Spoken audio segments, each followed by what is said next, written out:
시사. 안녕하세요. 전종철의 전격시사 진행을 맡은 전종철 기자입니다.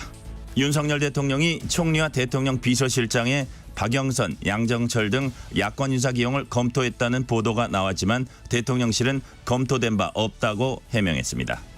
검찰청에서 공범들과 술을 마시며 회유당했다고 주장했던 이화영 전 경기도 평화부지사가 술판을 벌였다는 시기와 장소를 번복했습니다. 민주당은 오늘 수원지검 앞에서 규탄 대회를 열기로 했습니다. 검찰은 명백한 허위 사실로 수사에 외압을 넣어 재판에 영향을 끼치려 하고 있다고 반박했습니다. 어젯밤 늦게 일본 서쪽 규슈와 시코쿠 사이 해협에서 규모 6.6의 강진이 발생했습니다. 부산, 경남, 울산 지역에서도 진동을 감지했다는 신고가 160여 건 접수됐습니다. 오늘 방송에선 국회 연금개혁특별위원회 민간자문위 공동위원장인 김용하 순천향대 교수, 김현명 중앙대 교수와 함께 공론화 과정에 있는 연금개혁 방향을 짚어봅니다. 4월 18일 목요일 전종철의 전격시사 출발합니다.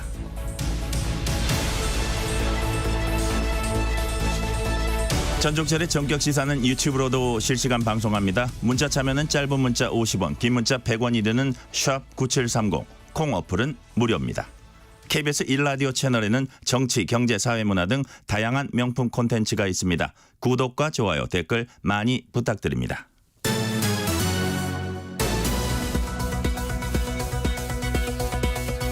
뉴스브리핑 KBS 보도본부 우정화 기자 나와 있습니다. 어서 오세요. 안녕하세요. 오늘 첫 소식은 간밤에 들어온 일본 지진 관련 속보입니다. 어젯밤에 일본 서쪽 규슈와 시코쿠 사이 해협에서 규모 6.6의 지진이 일어났어요. 네, 일본에서 이 지진이 발생한 시간은 어젯밤 11시 14분쯤이었습니다. 일본 서쪽 규슈와 이 시코쿠 사이 해협에서 규모 6.6의 강진이 발생을 했습니다. 일본 기상청에 따르면 이 지진 때문에 시코쿠 서쪽 고치현, 스쿠모시, 이름이 좀 어렵습니다. 네. 스쿠모시 등에선 이 서 있는 게 곤란하고 이 책장이 넘어지는 수준의 강한 흔들림이 감지가 됐습니다. 이번 지진으로 인한 쓰나미의 우려는 일단 없다고 NHK가 보도를 했습니다.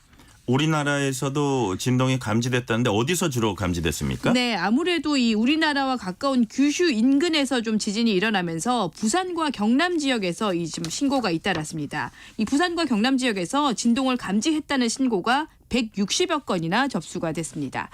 그중에서 울산이 80여 건으로 좀 가장 많았는데요. 말씀드린 대로 대부분 좀 갑자기 흔들림을 느꼈다는 신고들이 주를 이뤘습니다. 네. 역시 간밤에 들어온 외신입니다. 미 바이든 대통령이 중국산 철강과 알루미늄 제품에 대해 관세를 3배까지 올리는 방안을 추진하겠다 이렇게 밝혔죠? 예, 이렇게까지 무려 3배까지나 올리는 건 일단은 미국 철강 산업을 좀 보호하겠다는 명분입니다. 중국이 불공정 무역을 하고 있다는 건데요. 바이든 정부는 중국산 철강과 알루미늄 제품에 대한 관세를 3배 이상 높일 것을 지시했다고 밝히고 있습니다. 현재 평균 관세 7.5%를 최고 25%까지 올리겠다는 겁니다. 그러면서 중국산 철강이 멕시코를 통해서 면세를 받아서 우회로 수입되는 것까지도 막겠다라고 했는데요. 이렇게까지 하는 거는 올 11월에 이 대선을 앞두고 미국 노동자 표심을 얻기 위한 행보라는 분석이 나오고 있습니다. 표심을 좀 얻기 위해서 이번에 이렇게까지 선택을 하긴 했는데 중국이 좀 강하게 반발을 할 게 뻔한 상황이어서 앞으로의 좀 대처를 지켜봐야 할 것 같습니다. 역시 미국 워싱턴 DC에선 한미일 3국 정상회담 후속 조치를 위해 재무장관들이 처음으로 만났습니다. 특히 최근에 달러화 급등에 관한 이야기가 집중 논의됐다고 하네요. 네, 최근 특히나 중동 불안까지 겹치면서 이 달러화가 급등을 하면서 우리도 그렇고 지금 다른 나라도 말 그대로 지금 비상입니다. 이번에 이 한미일 3국 재무장관들은 우선 미 달러화에 비해서 원화와 또 엔화의 가치가 많이 떨어진 것에 대한 우려를 공유를 했습니다. 그래서 이런 지금 최근의 외환시장 상황에 대해서 긴밀히 좀 협의하기로 합의를 했습니다. 사실 어제도 우리 원달러 환율 좀 불안한 모습이었습니다. 1390원 선을 좀 불안하게 왔다 갔다 했는데요. 당국도 다시 한번 이 환율 안정을 위해서 개입 가능성을 강하게 시사를 했습니다. 역시 미국을 방문 중인 이창용 한국은행 총재는 환율을 안정시킬 재원과 또 수단을 보유하고 있다면서 다시 한번 환율 안정 의지를 좀 강조를 하기도 했습니다. 다음은 정치권 소식입니다. 어제 새 총리와 비서실장에 야권 인사들이 기용된다는 일부 언론 보도가 나왔습니다. 대통령실은 공식 부인했어요. 네, 이 윤석열 대통령이 후임 총리에는 뭐 박영선 전 중소벤처기업부 장관을 또 비서실장에는 양정철 전 민주연구원장을 검토하고 있다는 일부 언론 보도가 어제 오전에 좀 나왔습니다. 두 사람은 특히 문재인 정부 주요 인사죠. 이 윤석열 대통령과도 좀 가까운 사이로 알려지고 있습니다. 그래서 앞서서 뭐 윤석열 대통령이 뭐 협치하겠다, 소통하겠다 이런 발언을 했었고 또 뭐 국민을 위해서라면 뭐든지 하겠다라고까지 했었기 때문에 이번 인사가 뭐 이런 의지가 담긴 건 아니냐 이런 해석까지도 나왔습니다. 뭐 사실 정말 다들 뭐 한마디씩 할 정도로 좀 놀라울 정도로 파격적인 수준의 인사 설이었죠. 상황이 그런데 커지니까 대통령실이 공식적으로 부인을 했습니다. 대통령실은 이런 인선이 검토된 적이 없다라고 좀 분명히 선을 그었습니다. 그렇다면 후임자는 누가 유력하고 또 언제쯤 발표되는 건가요? 네, 일단 우선은 좀 시간이 좀 더 걸리는 것 같습니다. 대통령실 측은 뭐 중요한 인사인 만큼 시간적 여유를 좀 갖고 판단을 하겠다면서 하지만 인적 쇄신은 하겠다 이렇게 분명한 원칙은 밝히고 있습니다. 여전히 좀 대통령 비서실장 후보로 원희룡 전 국토부 장관과 오선 중진의 이 정진석 의원이 좀 유력하게 검토가 되는 것으로 알려지고 있습니다. 여기에다가 함께 비서실장 후보로는 김한길 국민통합위원장 또 이정현 지방시대위원회 부위원장도 검토가 되고 있는데 김한길, 이정현 이 두 사람은 국무총리 후보군으로 함께 꼽히기도 합니다.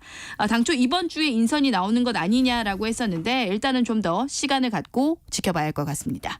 국민의힘 당 지도부가 지금 당 수습책을 논의하기 위해서 여러 의견을 듣고 있습니다. 어젠 당 원로들을 만났다고 하는데 어떤 얘기가 오갔습니까? 네, 한마디로 이 국민의힘 원로들이 좀 쓴소리를 쏟아냈습니다. 이번 총선에서 참패를 한 이유가 대통령의 불통에다가 또 당의 무능까지 겹쳐서 이런 총체적인 원인이 있었다라고 진단을 했습니다. 그래서 대통령이 확실히 바뀌고 당도 좀 유능해져야 한다면서 필요할 땐 직언을 해야 한다. 대통령에게 직언을 해야 한다고 강조를 했습니다. 비공개로 열린 간담회에서도 특히나 좀 대통령을 향해서 소통을 더 많이 해야 된다. 이런 주문이 좀 많았던 것으로 알려지고 있습니다. 민주당은 윤 대통령과 한동훈 전 비대위원장을 공수처에 고발했습니다. 어떤 혐의로 고발했습니까? 네, 이 특수활동비와 관련해서 직권남용 혐의를 주장을 했습니다. 먼저 윤석열 대통령이 검찰총장 시절에 78억 원 규모의 특활비를 만들어서 일선 검찰청에 과다 지급을 했다는 겁니다. 한동훈 전 비상대책위원장은 법무장관 시절에 검찰이 특활비 정보를 알 수가 없는 영수증을 제출을 했는데도 이걸 용인을 해줬다는 겁니다. 그래서 결국에는 특활비 오남용이 있게 됐다면서 두 사람을 직권남용 혐의로 고발을 했습니다. 국민의힘은 이런 사실들은 문재인 정부 때 집행된 것이라고 반박을 하기도 했습니다. 민주당에선 이재명 대표 연임설이 계속 나오고 있어요. 네, 뭐 아무래도 뭐 총선에서 압승을 했기 때문일 텐데요. 뭐 이번 총선으로 뭐 사실상 친명계가 뭐 당을 완전히 장악했다 이렇게 봐도 과언이 아닙니다. 그래서 이재명 대표 연임설도 자연스러운 수순이다 이런 해석도 나오는데요. 뭐 일단은 당사자인 이재명 대표는 대표 연임을 하지 않겠다라고 총선 전에 좀 공개적으로 발언을 했었는데 사실 지금 좀 상황을 보면 뭐 경쟁자가 지금 없는 상황이기 때문에 연임을 하느냐 마느냐는 뭐 오로지 이 대표 결정에 달렸다 이런 분석도 나오고 있습니다. 민주당은 넉 달 뒤에 전당대회가 예정이 돼 있습니다. 당사자인 이재명 대표는 과거에 당대표가 정말 너무 힘들다면서 손사래를 친 적이 있는데 일단 뭐 정치적으로만 좀 봤을 때 2년 뒤에 지방선거 또 그 이듬해에 본인의 뭐 대선 출마 일정까지 좀 고려를 해본다면 이재명 대표로서는 뭐 지금 좀 여러 가지 가능성을 두고 고심을 좀 할 수밖에 없을 것 같습니다. 쌍방울 대북 송금 의혹으로 구속 기소된 이화영 전 경기도 평화부지사의 이른바 검찰 술판 회유 발언에 관한 후폭풍이 일고 있습니다. 민주당이 진상조사단을 꾸리기로 했다고요. 네, 이 민주당 지도부가 이화영 전 부지사가 주장한 내용은 이 묵과할 수 없는 국기문란 행위라면서 진상조사단을 꾸리기로 했습니다. 또 오늘은 이 수원지검 앞에서 검찰 규탄 기자회견을 열어서 수원구치소도 항의 방문할 예정입니다. 계속 좀 이 시간에도 전해드리고 있는데 이화영 전 부지사의 검찰 술판 회유 발언 이겁니다. 지난해 6월에 이화영 전 부지사가 이 쌍방울 그룹의 방북 비용 대납 사실을 이재명 당시 경기도지사에게 보고를 했고 당시에 이재명 지사가 알았다라고 하는 답까지 들었다고 앞서서 검찰에 진술을 했습니다. 이걸 두고 갑자기 다음 달에 1심 선고를 앞두고 있는데 이걸 가지고 이화영 전 지사가 갑자기 이 앞서서 했던 발언들이 검찰의 술자리를 통해서 이 진술을 검찰이 회유를 했다. 그래서 이 진술이 조작됐다고 지금 좀 갑자기 주장을 하고 있는 상황입니다. 수원지검은 입장문을 내고 명백한 허위다 이렇게 발표를 했어요. 네, 그동안 한마디로 좀 황당하다고 부인을 해왔던 수원지검이 입장문을 내고 좀 조목조목 근거를 들어서 반박을 하고 있습니다. 먼저 이화영 전 부지사가 주장하는 시기에는 검사실이 아닌 구치감에서 식사가 이루어졌고 다른 피고인들과 함께 식사를 한 사실도 또 술이 반입된 사실도 없다라고 밝혔습니다. 또 지금 주장이 시기적으로도 명백히 안 맞다고 하고 있습니다. 이미 대북 송금에 이재명 당시 경기지사가 관여했다라는 진술을 마친 상태에서 시기적으로도 좀 안 맞다는 건데요. 그러면서 피고인 동의가 없는 신문조서는 재판에서 증거로 쓸 수가 없기 때문에 회유할 이유도 이 실익도 전혀 없다면서 이화영 전 부지사 주장은 명백한 허위라고 밝혔습니다. 그러면서 출정 일지와 교도관 또 38명 전원 또 이전 부지사 변호인 3명과 김성태, 박용철 등 이 쌍방울 관계자까지 모두 확인한 결과라고 검찰이 밝혔습니다. 다만 청사 내의 CCTV는 녹화 보존 기간이 30일이어서 현재는 좀 확인할 수가 없는 상태라고 하면서 자꾸 이화영 전 부지사가 허위 주장을 반복을 하면 법적 조치까지도 적극적으로 검토를 하겠다. 검찰이 이렇게 밝혔습니다. 네. 식당에서 밥을 먹고 장염에 걸렸다면서 식당 점주들을 협박해서 돈을 뜯어낸 이른바 장염맨. 이 검거됐다고 하네요. 대체 몇 군데 식당을 돌았길래 이런 별명까지 붙은 거죠? 네, 이 전국 식당 무려 3,000곳입니다. 이렇게 마음 먹고 사실 돌려고 해도 좀 쉽지가 않을 것 같아요. 3,000곳이요? 네. 맞대요. 이번에 이제 경찰에서 이제 확인을 한 내용인데 마음 먹고 사실 이 3,000곳 돌라고 해도 쉽지가 않을 것입니다. 3,000곳을 좀 돌아다니면서 이 400여 개 식당에서 돈을 뜯었다고 하는데 뜯어낸 돈이 뭐 9천만 원에 무려 이른다고 합니다. 피해 사례를 좀 보면 이 장년맨이 협박을 하면서 이렇게 뭐 탈이 났다라고 하니까 점주가 그럼 확인을 좀 해보겠다라고 하니까 다짜고짜 좀 점주를 몰아붙였다고 합니다. 영업 정지를 시키겠다면서 협박을 해서 돈을 뜯어냈다라고 하는데요. 이런 식으로 좀 전국에 400여 개 점주들이 돈을 뜯겼습니다. 지난해 6월부터 지난 3월까지 전국의 맛집을 검색을 한 뒤에 하루 10여 곳에 전화 협박을 하는 이런 좀 일을 했다고 하는데요. 뭐 이런 상황이다 보니까 음식점 점주들이 자주 이용하는 온라인 커뮤니티에서는 이 사람이 이미 좀 유명했다고 합니다. 이른바 뭐 장년맨 주의보 이렇게까지 내려졌다고 하는데 뭐 꼬리가 길면 당연히 밟히겠죠. 경찰이 탐문 수사 끝에 부산에서 이 30대 남성을 붙잡아서 상습 사기 혐의로 결국 구속을 했습니다. 오늘 여기까지 듣겠습니다. 우정화 기자 수고했습니다. 지금 시각 7시 33분입니다. 전격시사 날씨 정보입니다. 오늘도 황사의 영향으로 공기가 많이 탁하겠습니다. 현재 전국 대부분 지방에서 황사가 관측되고 있고 부산과 울산, 대구와 경북은 미세먼지 농도가 매우 나쁨, 그 밖의 지역은 나쁨을 보이며 인천을 제외한 전국에 미세먼지 경보나 주의보가 내려져 있습니다. 내일부터 황사의 영향에서 벗어날 전망입니다. 오늘 전국이 대체로 맑겠지만 황사와 미세먼지로 인해 하늘이 종일 뿌옇겠습니다. 현재 기온은 서울 11.6도 등 전국이 3도에서 13도 분포를 보이며 어제 아침과 비슷합니다. 낮 기온은 대구 26도, 서울 대전 25도, 광주 24도, 부산 22도 등으로 어제보다 1도에서 4도 정도 높아 다소 덥겠습니다. 큰 일교차를 주의하시기 바랍니다. 현재 서울의 기온은 11.6도입니다. 날씨 정보 송소진입니다. 이어서 이 시각 교통 상황을 KBS 교통정보센터 김민희 씨가 전해드립니다. 출근 교통량이 빠르게 늘고 있습니다. 제2경인고속도로 성남 쪽으로는 먼저 문학에서 남동 사이로 정체고요. 더 가서 광명 부근에서는 사고가 나면서 갓길에서 처리 작업을 하고 있습니다. 이 때문에 신천 부근부터 속도 줄여 지납니다. 반대 인천 쪽으로도 남동 일대로 더디게 지납니다. 수도권 제1순환고속도로 판교에서 구리 방면으로 상일 부근 5차로에는 고장난 차가 서 있습니다. 서울시내 강변북로 일산 쪽으로 반포대교 부근 1차로에서는 사고가 났는데요. 정체는 구리 시계부터 긴 구간에서 이어지고 있습니다. 올림픽대로 하남 쪽으로 여의도 부근에서도 사고가 났습니다. 서울교를 조금 지난 5차로에서 사고를 처리하고 있어서 부근 정체가 매우 심합니다. KBS 교통정보센터였습니다.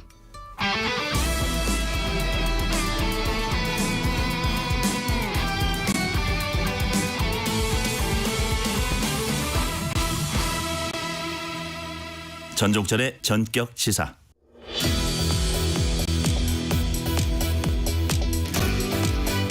(22대) 국회 원구성을 둘러싼 여야 신경전이 벌써부터 치열합니다. 최상병 특검법 처리에도 여야가 입장차를 보이고 있는데요. 이를 포함한 당면 정치 현안들, 육군 대장 출신이자 경기 남양주을 당선인인 김병주 민주당 의원과 얘기 나눠보겠습니다. 의원님 안녕하세요. 네, 안녕하세요. 김병주입니다. 늦었지만 당선 축하드립니다. 아, 감사합니다. 네. 재선이지만 이제 지역구 당선은 처음입니다. 소감 한 말씀 짧게 해주세요. 네, 먼저 남양주을 시민께 진심으로 감사드리고요. 당선된 의미는 전 세 가지라 봅니다. 먼저 안보를 좀 튼튼히 해서 전쟁의 위협을 낮추고 생업에 마음껏 종사했으면 좋겠다라는 국민적 열망이 있고, 두 번째는 윤석열 정권을 심판해서 바로 세워달라. 세 번째는 이제 남양주를 획기적으로 발전시켜달라라는 의미로 받아들이고 있습니다. 네. 21대 이제 전공 살리셔서 국회 국방위원 하셨습니다. 22대 국회에서도 계속 하십니까? 아니면 다른 상임위 좀 변화를 원하십니까? 국방위를 계속해야 될 것 같습니다. 왜냐하면 그렇습니까? 지금 안보가 너무 중요하고 지금 점점 강대강으로 치달리면서 전쟁의 위협이 올라가고 윤석열 정부가 안보 참사를 이어가고 있어서 이걸 바로 잡는 노력을 제가 해야 되겠다라는 생각을 합니다. 보통 이제 선수가 바뀌면 네. 상임위 많이 바꾸시거든요. 네, 네. 아, 그러시군요. 네. 자, 관련된 얘기입니다. 민주당이 최상병 특검법 처리 추진하고 있습니다. 수사 대상이 이제 윤석열 대통령도 포함됐어요. 네. 그 취지가 뭡니까? 네, 그것은 바로 이 사건의 핵심은 장관이 결재한 거를 하루 만에 바꿔서 항명죄로 이렇게 하고 뭐 됐잖아요. 이 지시를 누가 했느냐, 대통령의 지시에 의해서 됐느냐가 가장 핵심입니다. 대통령의 지시로 만약에 이런 장관의 결심이 바뀌어서 이래 했다면은 수사를 방해한 거고 직권남용이 되는 것이고, 그래서 이것이 가장 큰 핵심이기 때문에 지금 그 마지막 퍼즐이 안 맞춰진 겁니다. 나머진 대다수 상임위를 통해서 또 수사를 통해서 밝혀졌거든요. 그렇기 때문에 특검이 필요하다. 그래서 저희는 5월 2일 날 꼭 특검을 추진을 할 예정입니다. 네, 의결 예정이죠. 네, 그날이. 그래서 아직 여야 합의는 안 됐는데 국민의힘은 이번 총선의 민심을 그대로 반영을 해서 꼭 수용을 해야 된다라고 생각합니다. 네. 네. 자, 본회의 상정부터 대통령 뭐 거부권이란 변수도 있고요. 또 뭐 재의결 이런 변수들이 있습니다. 이번에 국민의힘이 어떻게 나올 걸로 지금 뭐 해야 한다 당위는 말씀하셨는데 예상 전망은 어떻게 하세요? 저는 국민의힘 내부에서도 이미 특검을 수용해야 된다는 목소리가 나오고 있잖아요. 안철수 의원을 비롯해서 일부 나오고 있겠고, 국민들의 이번에 열망 그런 것들을 총선으로 민의를 국민의힘은 충분히 알고 있으리라고 봅니다. 그렇기 때문에 이걸 꼭 받아들여야 된다.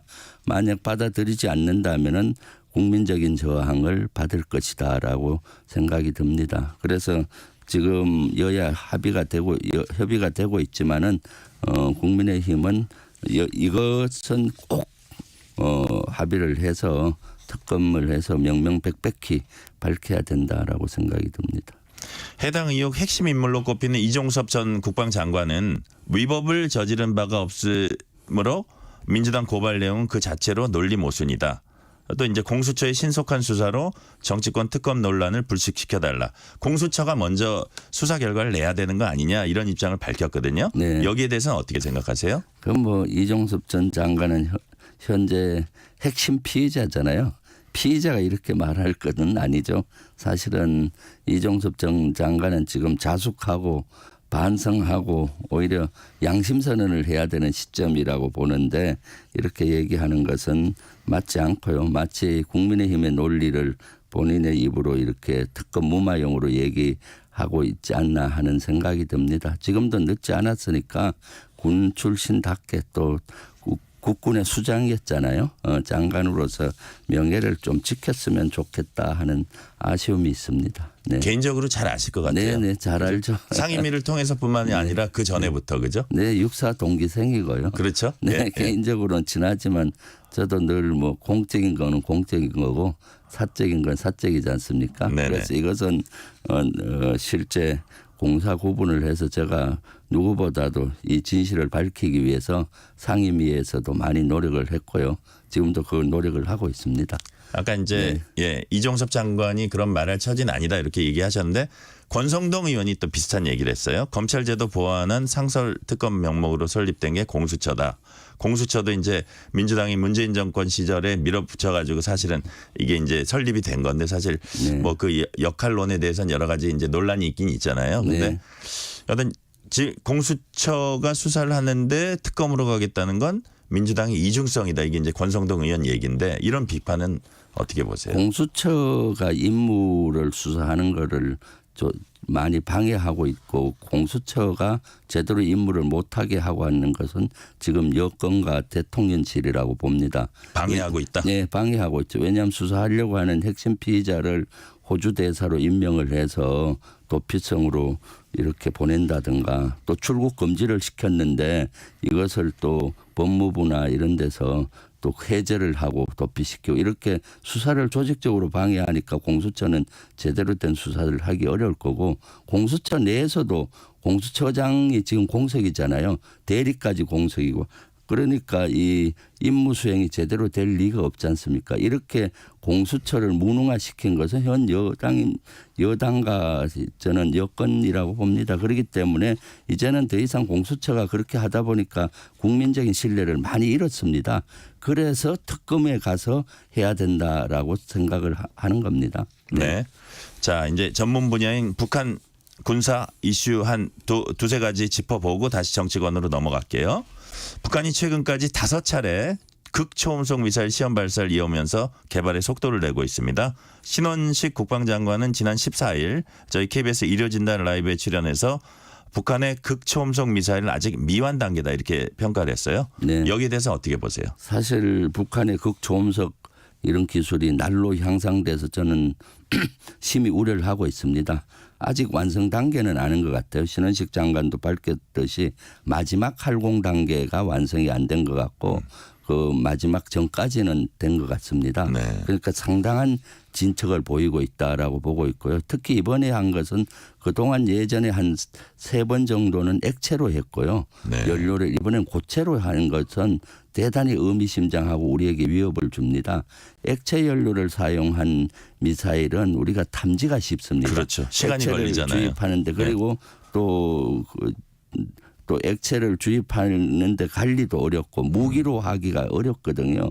그런데 고체는 바로 일체형이기 때문에 바로 사격을 하기 때문에 탐지가 어렵습니다. 그래서 우리가 이런 분야에 대해서 철저히 준비해야 되고 북한은 여기에 핵심적으로 모든 역량을 쏟아서 하기 때문에 마지막 단계에도 빨리 저는 완성이 될 거라고 봅니다. 지금 특히 주목하는 것은 러시아와의 밀착 관계지 않습니까? 네. 북한이 러시아에 탄약이라든가 많은 무기를 주고 러시아로부터 이런 기술을 전수받고 있지 않나 하는 추측을 하고 있습니다. 그래서 러시아로부터 이런 기술을 전수받으면은 빨리 완성이 될 수가 있고 그것은 바로 우리 위협으로 올 수가 있는 것이거든요. 네네. 그래서 제가 러시아 우크라이나 전쟁에서 러시아에 우리가 탄약이라든가 이런 거 적성 무기를 그대로 줘서는 안 된다라고 했던 것들이 다 이런 파장으로 연결이 되는 겁니다. 네. 그러니까 북한은 포탄 주고 러시아로부터 아주 선진 군사 네. 기술을 전수받고 예. 그 협력이 어쨌든 한반도에 대단한 위협이 된다고 보시는 우리가 거죠? 우크라이나에 비살상 무기라든가 인도적 지원은 해왔잖아요. 우크라이나. 그런데 무기를 지원한다든가 탄약을 지원하게 되면 러시아와 완전 적대국이 돼서 러시아와 북한이 밀착 관계로 가고 그럼 러시아의 기술이 군사 기술이 북한으로 전수가 당연히 될 것이고요. 네. 그러면 북한을 강하게 만들고 그래서 그 그것이 부메랑이 돼서 우리에게 오는 형국으로 저는 보여집니다. 그래서 이런 것들을 계속 경계했고 그래서 전쟁국에 무기를 제공할 때는 국회 동의를 받도록 법을 발의했었는데 지금 국민의힘에서 반대해서 아직 통과가 되지 못하고 있는 형편이거든요. 네. 네. 북한 관련 질문 하나 더 드릴게요. 북한이 지난해 11월에 첫 군사정찰 위성 만리경 1호를 우주궤도에 이제 진입시켰습니다. 그리고 올해 3개의 정찰 위성 추가로 발사하겠다고 공언했는데 북한 군사정찰 위성 2차 발사 늦어도 이달 안에는 발사할 거란 전망이 있습니다. 그렇게 의원님도 예측하세요? 네, 사실 저도 4월 15일이 김일성 생일날인데 이때 발사하지 않을까 예측을 했었고 군 당국도 예측을 했었는데 아마 여러 가지 기술적 보완이 아직 덜 됐다고 보여집니다. 그래서 꼭 4월로 한정하기는 뭐하고 기술이 어느 정도 진척이 되면은 발사할 것이다. 빨리. 그리고 지금 우리가 주목해야 될 것은 군사위성의 능력인데 군사위성은 현재 북한은 좀 조악한 수준입니다. 그렇지만 이것도 러시아로부터 기술을 받는다면은 상당히 기술적인 진척이 있을 걸로 보이고 그러면 우리 한반도를 24시간 감시할 수가 있는 획기적인 능력이 됩니다. 북한은 그동안 펀치는 있는데 사람으로 비교하면 시력이 약했는데 군사위성이 이제 고도화되면 시력이 아주 강해져서 아주 우리에게 위협이 돼서 이것도 러시아로부터 기술을 받지 않을까 하는 우려를 많이 하고 있습니다. 네. 네.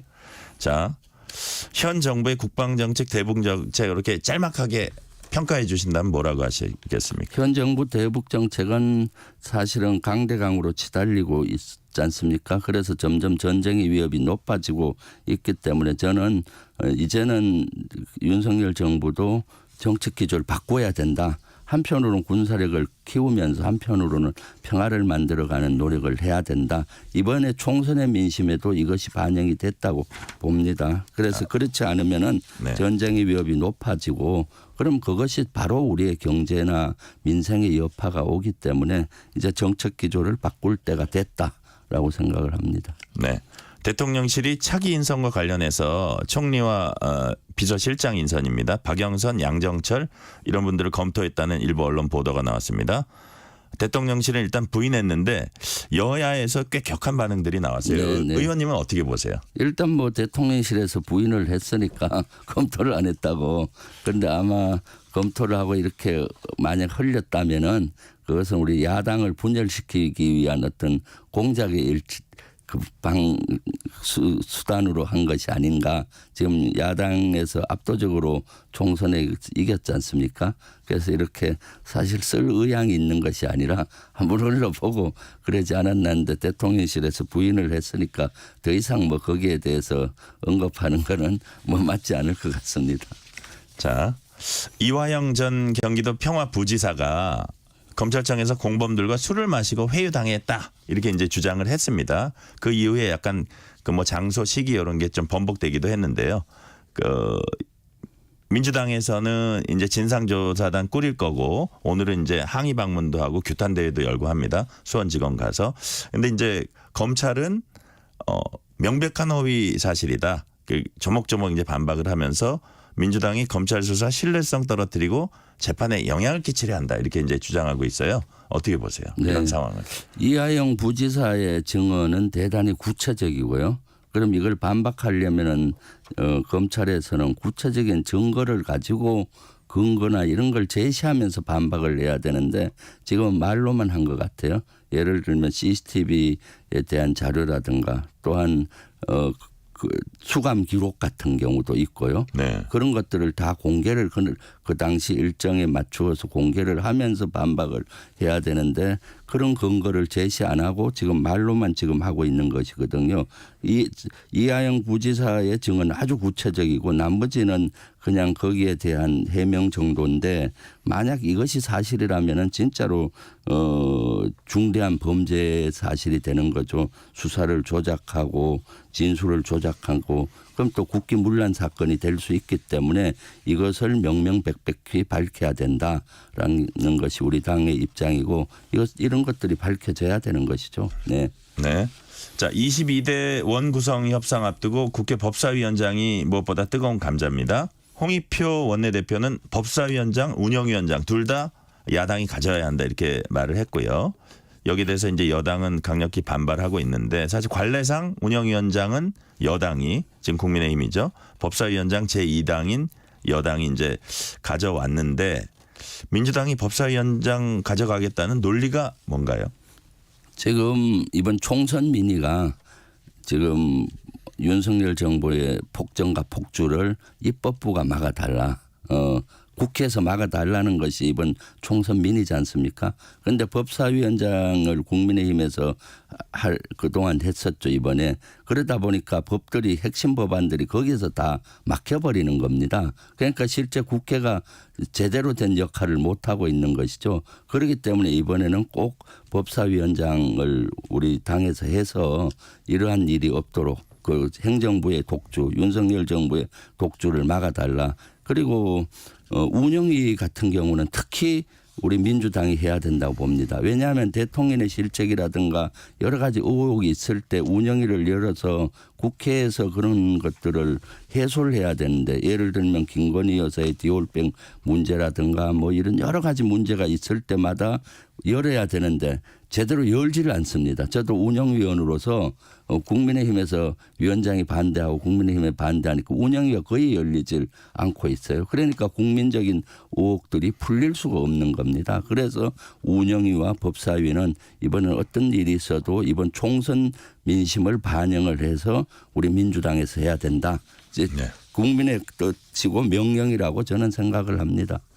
이제 아까 행정폭주 말씀하셨는데 또 반대 입장이겠죠. 국민의힘 네. 입장에서는 그럼 입법 폭주가 벌어질 거다. 네. 그 국회 내에서 아무리 그 총선 민심이 있다고 하더라도 어느 한쪽에 완전히 다 몰아주는 이거는 아닐 거다 이런 주장도 하거든요. 거기에 대해서 물론 어떻게 뭐 보세요? 그런 우려를 하는 분들도 있지만은 사실은 지금 총선 민심은 명확합니다. 윤석열 정부 특히 윤석열 대통령의 불통과 그 여러 가지 폭주를 막아달라. 막을 수 있는 지금 현실적으로 막을 수 있는 데는 국회밖에 없습니다. 그래서 압도적으로 범야권의 표를 몰아준 것이고 그 뜻은 국민의 명령인 것이고 그래서 대통령과 또 여권에서는 이것을 받아들여야 된다. 준엄하게. 그동안 관례는 이랬다라는 것은 안 맞다고 봅니다. 관례는 어땠습니까? 대통령은 통합과 포용하는 것이 관례고 야당 지도자를 수시로 만나서 토의하고 하는 것이 관례인데 그런 정상을 다 깨버리고 비정상의 지금 정부지 않습니까? 그렇기 때문에 그런 것들은 논리가 저는 안 맞다고 봅니다. 자, 이재명 대표 연임서 또 뭐 추대론 이런 것들이 솔솔 흘러나오고 있습니다. 어떻게 보세요? 어떤 게 좋다고 보세요? 저는 뭐 지금 그런 얘기하는 거는 시기상조고요. 지금은 총선이 끝나고 민의를 반영을 해야 된다고 봅니다. 지금 민의는 지금 윤석열 정부의 폭주를 막으면서 민생을 제대로 좀 잘 살게 해달라. 또 안보 참사, 외교 참사 이런 걸 바로 세워달라. 이런 민의이기 때문에 지금은 이재명 대표님을 중심으로 범야권이 똘똘 뭉쳐서 이 명령을 수행하는 것이 우선이라고 보여져요. 그러니까 지금 이재명 대표가 연임을 해야 된다 안 해야 된다 이런 거는 지금은 좀 시기상조인 것 같고 그렇지만 다음 대표는 이러한 시대 정신을 잘 수행할 수 있는 분이 돼야 된다라고 생각하고 그런 시대 정신을 잘 수행할 수 있는 분은 지금 이재명 대표님이다라고 저는 개인적으로 생각하고 있습니다. 네. 어쨌든 그럼에도 불구하고 이거의 본격적인 논의는 차후 문제다. 네. 자, 조국혁신당이 원내교섭 단체 구성을 추진하고 있습니다. 민주당에서 의원을 뭐 꿔주거나 교섭 단체 기존 완화해주는 방법 등이 있는데요. 이거는 어떻게 해줘야 된다고 보세요? 해줘야 된다고 보세요? 글쎄요. 이거는 뭐 21대에서 얘기할 사항은 아니고요. 조국 혁신당의 당선인들 또 22대잖아요. 네네. 22대 이것은 여야 협의를 통해서 만들어야 되고 또 이것은 또 제도를 바꿔야 됩니다. 교섭단체 20인에서 예를 들어서 지금 여기에 대해서 뭐 논의하는 것은 전 안 맞다고 봅니다. 이것도 지금, 빠르다. 예, 왜냐하면 지금 아직 22대 원내 대표도 못 뽑았잖아요. 네네. 5월 달에 뽑고 그다음 지도부가 결정할 사항이다. 그리고 그 당시 당선인들 다 의견을 듣고 이렇게 해야 된다고 봅니다. 오늘 여기까지 듣겠습니다. 김병주 민주당 의원과 말씀 나눴습니다. 감사합니다. 네, 감사합니다.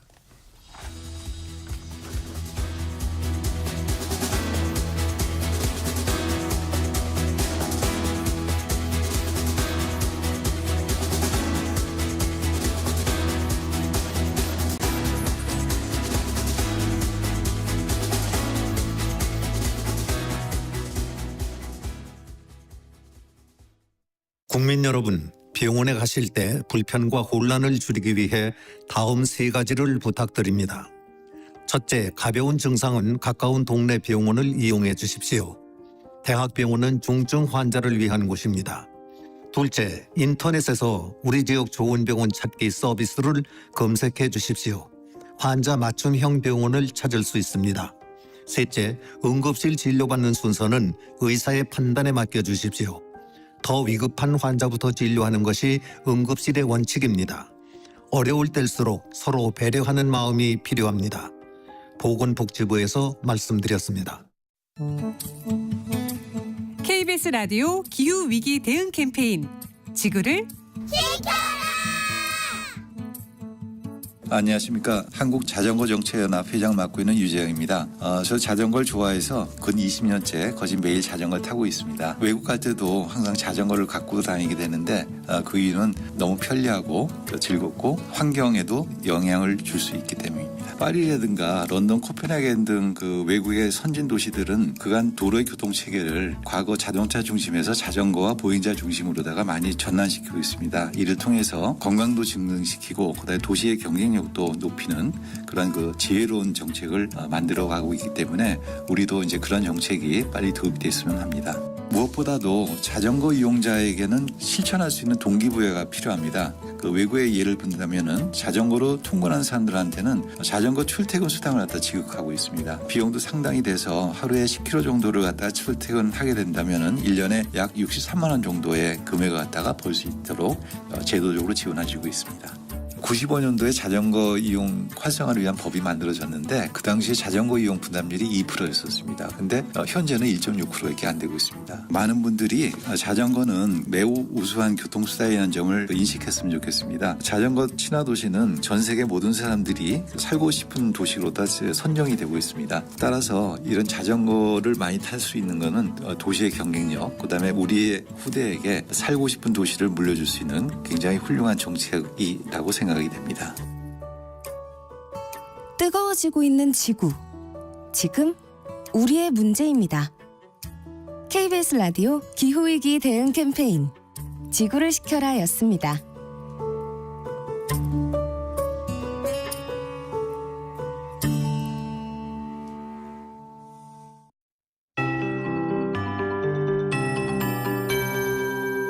KBS 58분 날씨.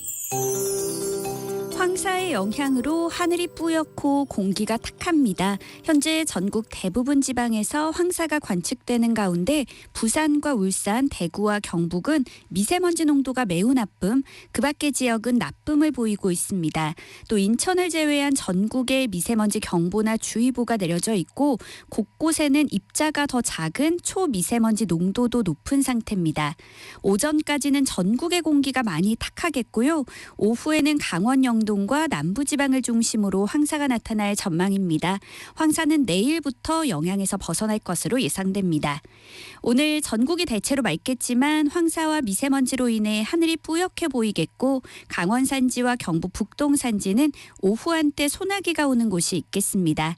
현재 기온은 서울 12.6도 등 전국이 3도에서 13도 분포를 보이며 어제 아침과 비슷합니다. 한낮에는 대구 26도, 서울과 대전 25도, 광주 24도, 강릉, 부산 22도 등으로 어제보다 1도에서 4도 정도 높아 낮에는 다소 덥겠습니다. 큰 일교차를 주의하시기 바랍니다. 토요일과 일요일 사이에는 전국에 비 소식이 있는데요. 남해안과 지리산 부근, 제주도를 중심으로 다소 많은 비가 내릴 전망입니다. 현재 서울의 기온은 12.6도입니다. 송소진입니다.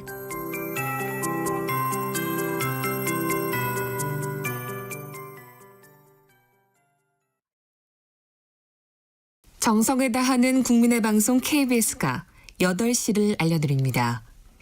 AM 711kHz, FM 97.3MHz, KBS 1라디오입니다. HLKA.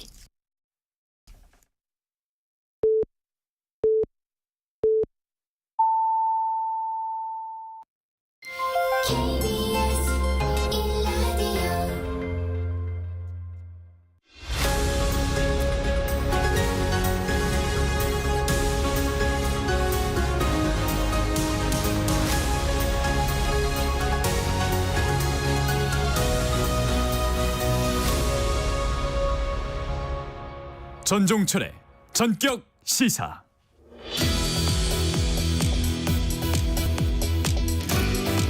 윤석열 정부가 추진하는 3대 개혁이 바로 노동, 교육, 연금 개혁입니다. 그 가운데 연금 개혁에 관해선 지금 여론을 폭넓게 수렴하는 공론화 작업이 진행되고 있습니다. 보장 강화냐, 재정 안정이냐. 오늘은 국회 연금개혁특별위원회 민간자문위 공동위원장 맡고 있는 두 분 모시고 국민연금개혁 어느 방향으로 가야 할지 짚어보겠습니다. 김용하 순천향대 IT금융경제학과 교수, 그리고 김현명 중앙대 사회복지학과 교수 나오셨습니다. 어서 오세요. 안녕하십니까. 네, 반갑습니다. 교수님 두 분은 자주 만나시는 사이일 겁니다. 김용하 교수님은 국민의힘이, 김현명 교수님은 민주당이 추천해서 국회 연금개혁특위 민간자문위 공동위원장 활동하고 계십니다. 우선 연금특위 민간자문위원회, 구체적으로 어떤 일을 하는 곳입니까? 예, 국회에서는 우리 지금 현재 연금개혁 문제를 답을 찾기 위해서 연금개혁특별위원회를 2022년 8월 달에 만들었습니다. 네네. 그런데 국회의원들이 훌륭하시지만 또 이 연금 분야는 전문성이 강하기 때문에 그렇죠. 전문적 부분에 대해서 자문을 드리기 위해서 민간자문위원회가 구성되어서 있습니다. 그렇지만 이 분야는 여야가 또 그 서로 입장을 가지고 있는 부분이기 때문에 각각에서 그 자문위원을 추천하고 동수로 추천해서 연금개혁 특위를 지원하고 있습니다. 이 사진에 보니까 주호영 의원 보이더라고요. 네, 위원장인가 보죠? 네, 위원장님이시죠. 예. 자, 연금개혁 논의가 시작된 건 연금 재정 고갈 우려 때문일 겁니다. 국민연금 보험료율은 9%로 1998년 이후 26년간 이제 변하지 않았는데 이번에 상향 조정하지 않으면 기금이 2055년에 소진될 거다. 이런 뭐 예측도 나오고 있습니다. 자, 상향 조정 안 하면 정말 2055년에 정말로 기금이 고갈되는 겁니까? 예, 지금 정부의 그 재정 재계산에 의하면 지금 보험료율이 9%잖아요. 네네. 그리고 받게 되는 연금액은 이제 소득 대체율이라고 하는데 그게 40% 정도 되는데, 그러니까 보험료 9% 받아가는 돈 40%를 유지할 경우 이게 변하지 않는다고 가정하면 2055년에 이제 기금 고갈이 되는데요. 근데 이제 많은 분들이 2055년에 기금 고갈을 당연시 하는데 실제로는 그렇게 2055년에 기금 고갈이 실제 발생하게 되면 너무 후유증이 크기 때문에 2055년에 기금 고갈을 그대로 방치할 수가 없습니다. 제가 두 가지 이유만 말씀드리겠는데요. 첫 번째는 우리나라는 지금 국민연금 기금을 많이 쌓아놨잖아요. GDP 거의 50% 가까운 돈이 쌓여 있는데 그게 피크점을 찍을 때가 2030년대 중후반 정도 됩니다. 근데 기금 고갈이 되는 시점은 2055년이니까 20년도 안 되는 시점에서 GDP 50%에서 60% 되는 돈이 영원이 된다는 얘기거든요. 그게 무슨 말씀이냐면 갖고 있던 주식이나 채권이나 부동산을 다 팔아서 현금화를 시켜야지 연금을 줄 수 있잖아요. 그러니까 단기간에 너무 큰 자산을 유동화시키기가 불가능하기 때문에 2055년에 기금 고갈이 발생될 수가 없습니다. 그렇게 했다간 굉장히 경제적 후유증이 크기 때문에 일단 그 이유가 하나 있고요. 두 번째는 기금 고갈 시점을 2055년에 딱 냈을 기금 고갈이 2055년에 발생된다고 치면 보험료율이나 이런 걸 조정 안 하면은 2055년 이전에는 국민들이 9%를 내다가 갑자기 기금고갈이 나서 나가는 돈이 많아지니까 2056년부터는 보험료율이 막 20% 올라가고 이런 문제가 발생이 돼요. 그러니까 여러 가지 상황을 다 따져봤을 때 2055년에 기금 고갈이 발생돼서는 안 됩니다. 그래서 최대한 기금 고갈 시점을 뒤로 늦춰서 연금 제도가 연착륙되게 할 수밖에 없는 상황이기 때문에 2055년 기금 고갈에 대해서 너무 그렇게 국민들이 과도하게 걱정하실 필요는 없고 이런 걸 막기 위해서 지금 우리가 공론화라는 절차를 통해서 연금 개혁을 시도하고 있다. 이렇게 이해를 하시면 될 것 같습니다. 그럼 예컨대 이제 저출산 이제 기조잖아요. 지금 경제활동 인구 줄면 보험료 총액보다 보험금으로 지급해야 될 돈이 이제 커진다. 이런 현상이 기본적으로 생기잖아요. 그럼 더 고갈 속도가 빨라지고 뭐 이런 건 없나요? 네, 이번에 그 제5차 재정 계산할 때 네.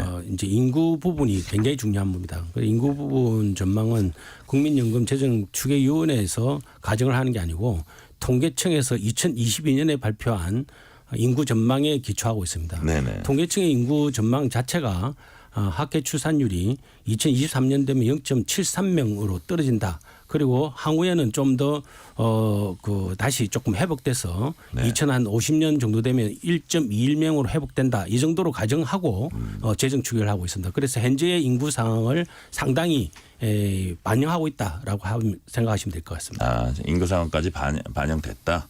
자, 이게 이제 국회 연금개혁특위 발족된 게 2022년 8월이더라고요. 여야 합의로 이제 발족이 돼서 2년 다 돼갑니다. 그동안 특히 이제 민간 자문위에서 연금개혁 방안 다각적으로 논의했는데 아직 이제 속 시원한 결론은 못 내고 왜 이렇게 어려운 겁니까? 이제 1안 2안까지는 나왔더라고요. 이게 그동안 어떤 점이 이렇게 그 가장 평행선을 달렸습니까? 예, 우스갯소리인데요. 연금 전문가들 20명이 모여서 연금 개혁을 좀 논의합시다 그러면 대안이 20개가 나와요. 아, 그래요? 예, 너무너무 다양합니다.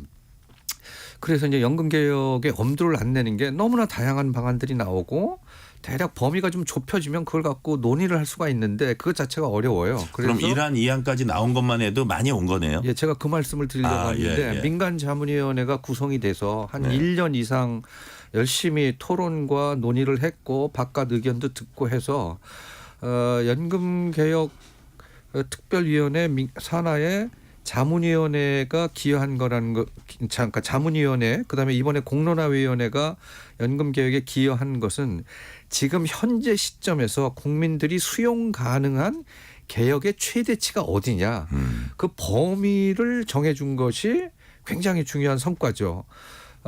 국회 연금특위 국회의원들은 이 좁혀진 범위를 토대로 해서 본격적으로 이걸 이제 입법화하는 과정을 논의하게 되는 거고요. 예를 들면 일부에서는 국민연금의 재정 문제가 심각하니 보험료율을 18%를 올리자 이런 주장 꽤 많이 학자들이 합니다. 그런데 지금 9%인데 그걸 18%로 올리면 1년에 우리나라에서 국민연금 보험료로 걷어들이는 돈이 대략 한 60조 원 정도 돼요. 9%일 때 60조 원이니까 그걸 2배로 올리면 120조 원이 되잖아요. 네. 60조를 새로 걷어야 되잖아요. 근데 지금 부가가치세 1년에 걷어들인 돈이 70조예요. 그러니까 굉장히 큰 엄청난 액수군요. 영향을 미치는 거죠. 네네. 그러니까 이론적으로는 그렇게 얘기할 수 있지만 국민들의 수용 가능성이라든지 또 기업들도 돈을 내야 되는 입장에서 여러 가지 고려해야 될 게 많잖아요. 그래서 현실적으로 수용 가능한 선을 자문위원회 논의를 거쳐서 대략 범위를 정했고 이것이 다시 한번 공론화 과정을 통해서 지금 단계에서 수용 가능한 개혁 방안의 범위를 좀 좁혀줬다라는 게 이게 이제 가장 큰 성과라고 말씀을 드릴 수가 있습니다. 네. 그래서 이제 1안 2안으로 좁혀졌는데 1안 2안이 뭔지 좀 일반인들이 알아듣기 쉽게 좀 풀어서 설명을 해 주세요. 네. 뭐 그냥 이름을 붙이자면 네. 1안은 소득보장 강화론입니다. 네네. 2안은 재정 안정화론입니다. 네네. 이름만 봐도 아시지 않겠습니까? 예. 그리고 중요한 것은 숫자가 아니라 방향성입니다. 한쪽은 재정 안정을 더 강조하고 있고 한쪽은 소득 보장을 강조하고 무게가 있습니다. 거기 더 졌네요. 네. 예. 그래서 그 소득 보장을 강조하는 입장에서는 소득 대체율이 현재 42%입니다. 그리고 2028년 되면 40%로 떨어집니다. 그런데 이거 너무 낮지 않느냐. 좀 다시 높이자. 예. 그래서 50%로 다시 높이자 하는 것이 핵심이고요. 그렇지만 50%도 높인다 하더라도 또 재정 문제가 있으니까 보험료율을 현재 9%에서 4%포인트 올려서 13%까지 올리자. 이게 일환입니다. 반면에 재정 안정화론에서는 지금 현재 연금개혁은 재정 문제 때문에 왔는데 소득 대체율을 높이면 재정이 오히려 악화된다. 따라서 소득 대체율이 그렇다고 우리나라가 높은 것은 아니기 때문에 소득 대체율을 낮출 수는 없다. 네. 그렇지만 현재 소득 대체율이 넉넉하지는 않지만 현재 소득 대체율을 유지하면서 네. 미래 세대에 조금이라도 부담을 낮추기 위해서 보험료율을 현재 9%에서 12%까지 올리자. 물론 이제 보험료를 좀 더 높이면 재정 안정화가 더 강화되겠지만 지금 현재 가계나 기업이 너무 힘듭니다. 말이 그렇지 보험료가 그 3%포인트 올리는 게 말이 그렇게 작게 보이지 실제로는 33.3% 올리는 겁니다. 네. 그래서 가계와 기업의 행편을 고려해서 일단은 그동안 우리가 그 1998년에 9% 오르고 난 다음에 보험료를 한 번도 조정 안 했거든요. 네.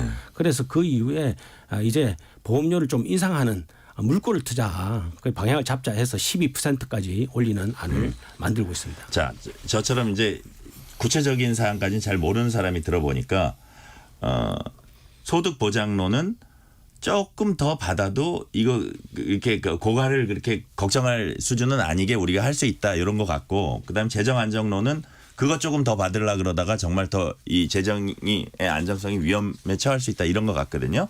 그럼 제가 알기로 이제 김현명 교수님이 소득보장 강화론 그쪽을 이제 그 강조하시는 걸로 알고 있는데 그 부분 조금 추가적으로 구체적으로 설명해 주세요. 예, 이게 워낙 좀 기술적인 용어가 많아서 예, 일반인들이 좀 이해하기 힘든데요. 그 예를 들어서 하나 좀 말씀드릴게요.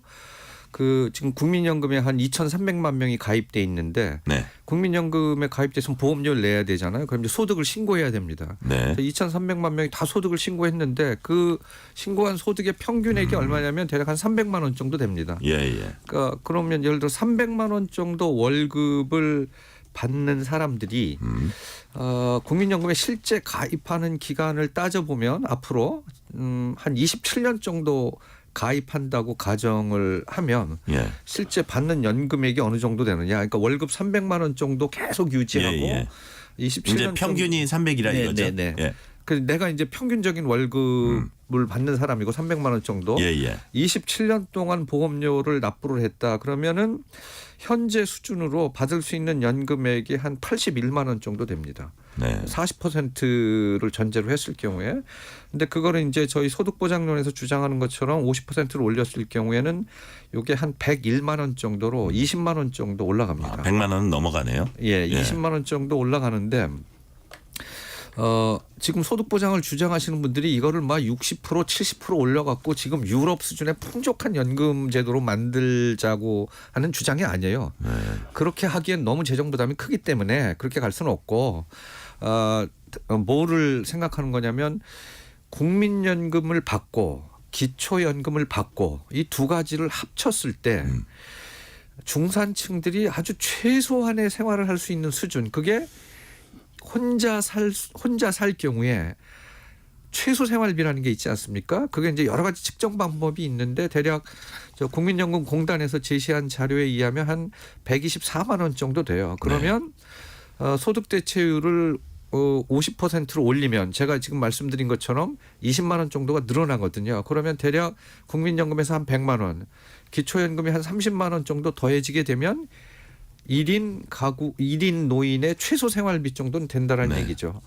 그래서 소득 보장을 강화하자라는 게 무슨 아주 풍족한 연금 제도를 만들자는 게 아니고 연금 재정의 위험을 초래하진 않나요? 그렇게 하면 이제 그랬을 경우에 당연히 나가는 그 연금으로 지출되는 돈이 많아지잖아요. 네네. 그러면은 이 부담이 너무 커지면 어떡하냐라는 것이 이제 재정 안정화 쪽에서 얘기하는 거고, 거기서 두 가지 말씀을 드릴 수가 있는데 재정 부담을 측정할 때 그 재정 부담이 구체적으로 어떤 지표를 갖고 측정하는 거냐, 여러 가지 방법론이 있는데 저희들은 무슨 생각을 하냐면 연금으로 나가는 돈의 총액을 GDP 대비로 따져보았을 때 예를 들어 지금 대략 유럽에 있는 국가들이 GDP 대비 한 10%에서 12% 정도 씁니다. 네. 그러면 앞으로 국민연금, 기초연금, 공무원연금 등등 다 합쳐갖고 예. GDP 대비 한 12% 조금 노인 인구가 많아지면 한 13, 14% 안에만 있으면 재정적으로 부담 가능한 거 아니냐 이제 네. 이런 생각을 하고 있는 거고 이 부분에 대해서는 이제 양측의 의견이 많이 좀 갈라지긴 합니다. 네네. 자, 김영하 교수님, 그러면 지금 말씀하신 김 교수님 말씀하신 이런 그 소득 보장 강화론적인 측면에서 얘기를 재정 안정론적인 측면에서 좀 반박할 여지가 있습니까? 예, 반복할 여지가 있습니다. 뭐 소득 대체율이 뭐 지금 충분하지 않기 때문에 소득 대체율을 높여서 너를 좀 넉넉하게 하자 하는 뭐 그런 마음이야 온 국민의 마음이 아니겠습니까? 네네. 그런데 문제는 이제 그런 돈을 충분히 조달할 수 있다면 문제가 없겠습니다만은 현재도 그 지금 현재 그 국민연금이 보험료가 9%지 않습니까? 소득 대체율이 40%면 사실은 보험료율을 최소한 18% 정도까지 높여야 수지 균형이 됩니다. 네. 그럼 보험료를 18%까지 높이는 것은 사실은 우리 국민들 입장에서는 엄두도 못할 일이지 않습니까? 그런데 만약에 그게 아니라 지금 현재 소득 대체율을 만약 50% 높이면 사실 10% 포인트 높이면 얼마 안 되는 것 같지만 실제로는 연금 급여를 25% 내리는 겁니다. 25% 내리면 보험료도 25% 늘어야 되지 않습니까? 그러면은 18%에 25%를 또 늘려야 되면은 그게 우리가 21%뭐 이렇게 보험료를 더 받아야 수지 균형이 되는 거죠. 그런데 이제 보험료를 그냥 한 13%니까 현재보다 한 4% 정도 높이는 거란 말이에요. 그러니까 실제로는 소득 대체율을 높이는 만큼 보험료를 인상시키는 것이 아니기 때문에 재정이 악화될 수도 있다는 거죠. 그렇지만 그래서 지금 현재는 소득 대체율도 급하지만 재정 안정화에 치중할 때다. 재정 안정화가 선되어야 소득 대체율 높이는 것도 생각해 볼 수 있다. 일단 살고 보자. 예, 일단 연금을 살려놓고 봐야지. 예. 일단 그 지금 연금 제도가 지금 재정이 부실한데 이 부분을 그냥 일단 뭐 연금 급여부터 받자 이렇게 하면은 힘들지 않겠냐 하는 것이고요. 그래서 지금 무엇보다도 이제 소득 대체율 높이는 부분도 지금 현재 아까 우리 김연명 위원장께서 말씀하셨지만 27년 정도 가입했기 때문에 사실은 보험료 그 연금 금액이 81만 원 정도밖에 안 되거든요. 그런데 사실은 선진국 대부분의 나라가 연금 가입 기간이 한 35년, 36년 정도 됩니다. 우리나라도 연금 제도를 늦게 도입해서 27년이지 연금 제도가 도입된 지가 이제 35년이 되어 가기 때문에 가입 기간이 충분히 늘 수 있고 또 가입 기간이 늘 수 있도록 저소득 그 주부 이런 분들을 계속 지원해 주면 실제로는 가입 기간을 25% 이상 늘릴 수 있으면 또 우리가 꼭 소득 대체를 안 높이더라도 가입 기간을 넓혀서 재정도 튼실하게 하면서 그리고 우리가 또 이 가입 기간 넓힌다는 것은 일할 수 있는 여건을 또 만들어 주는 겁니다. 그러니까 그런 측면에서도 우리 일하면서도 또 돈도 쌓고 그리고 미래의 노후도 보장되는 뭐 이런 식의 구도로 가야 지속 가능한 구도가 아닌가 하는 생각을 하는 겁니다. 제가 다른 각도에서 질문해 볼게요. 사람들이 좀 알아듣기 쉽게. 이제 사람들이 궁금해하는 건 정말 내가 얼마 내서 얼마 받냐 단순하게 얘기해서 요거거든요. 그래서 아까 300만 원 월 평균 300만 원 얘기도 하셨는데 예를 들어서 월급 한 300만 원 정도 받는 사람 기준으로 해서 일안으로 이안으로 매월 내야 할 보험료와 받는 연금액 얼마가 되는지 그렇게 비교해서 한번 김현명 교수님께서 한번 설명을 해 주세요.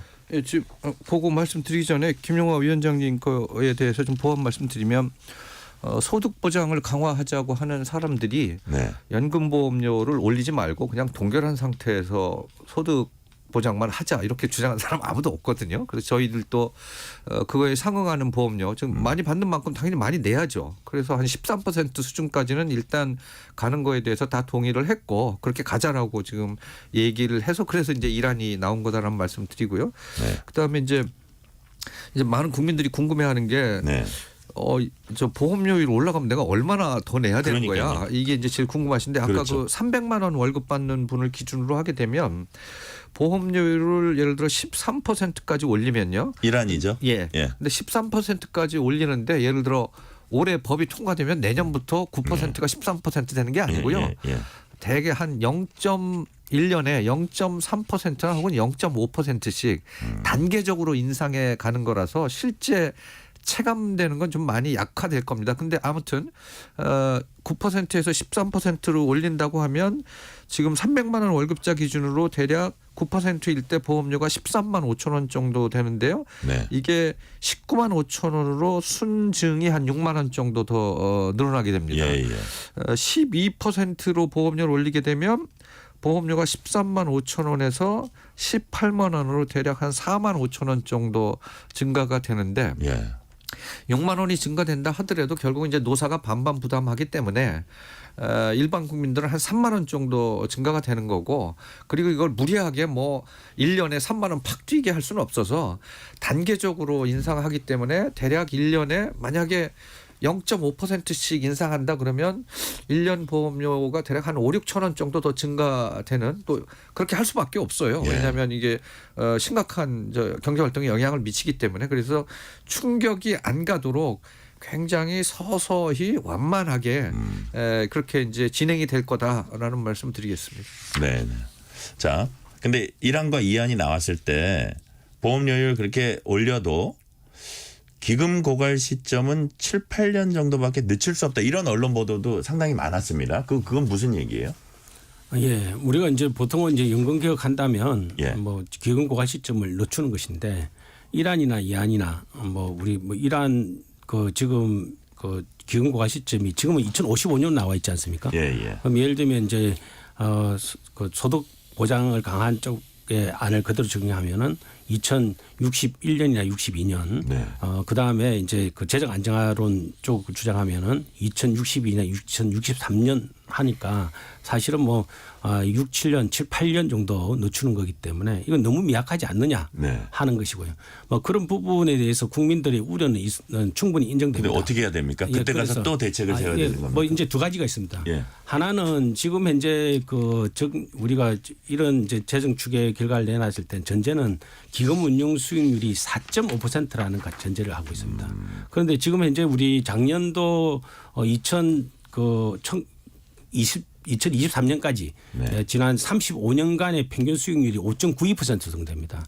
그러니까 이 5.92% 정도까지는 안 가더라도 우리가 5.5% 이상의 수익률을 확보하면 네. 기금운용의 그 수익의 덕분에 전체적으로 기금고갈 연도를 한 2070년 가까이로 늦출 수 있습니다. 그러면은 뭐 지금 현재 2050년에 적립기금이 고갈되도록 돼 있는데 2070년이나 2076년까지 이안 같은 경우는 2076년까지 적립기금이 고갈 연도 연장됩니다. 이렇게 되면은 뭐 거의 21년을 재정 효과가 생길 수도 있습니다. 그리고 그것도 사실은 부족하죠. 그래서 보험료를 이번에 이제 12%까지 제한했습니다만은 보험료를 그 이후에도 기금 운용 여건이나 여러 가지 봐서 보험료를 조금 추가적으로 인상시키면 네. 2080년 이상까지 또 적립기금이 유지가 가능합니다. 그래서 이번에 연금 개혁안이 충분하지는 않습니다. 그렇지만 충분하지 않다고 해서 뭐 그냥 근본적으로 대폭적인 개혁을 하자면 국민들이 또 받아들이기 힘듭니다. 국민이 받아들일 수 있는 정도까지 개혁하고 또 이게 최선은 아니지만 차선의 개혁이지만 이 정도 개혁을 하고 또 5년이나 10년 후에 또 더 필요하면 또 추가적인 연금 개혁을 해서 어떻든 기금 고갈 연도가 늦추고 또 기금 고갈이 되지 않도록 최선을 다하는 것이 연금 개혁의 방향이 아닌가 생각합니다. 제가 지금 들어보니까 재정이 어렵지만 비관적이진 않다. 네, 그렇습니다. 그리고 한술에 배부를 수는 없기 때문에 지금 시점에서 대책을 마련하고 추후에 또 추가 대책을 뭐 5년 10년 후에 마련할 수도 있다. 그런 뜻으로 이해가 되는데 이번에 그거 여쭤볼게요. 그 의무 가입 상한 연령 이제 높이는 문제인데요. 현재 59세인 국민연금 의무 가입 상한 연령 64세로 높여서 수급 개시 연령인 65세에 맞추는 방안이 현실화될 가능성이 높습니까? 이건 어떻게 진행되고 있습니까? 예, 그 현재 국민연금법에는 네. 연금 보험료를 59세까지만 내게 돼 있거든요. 네네.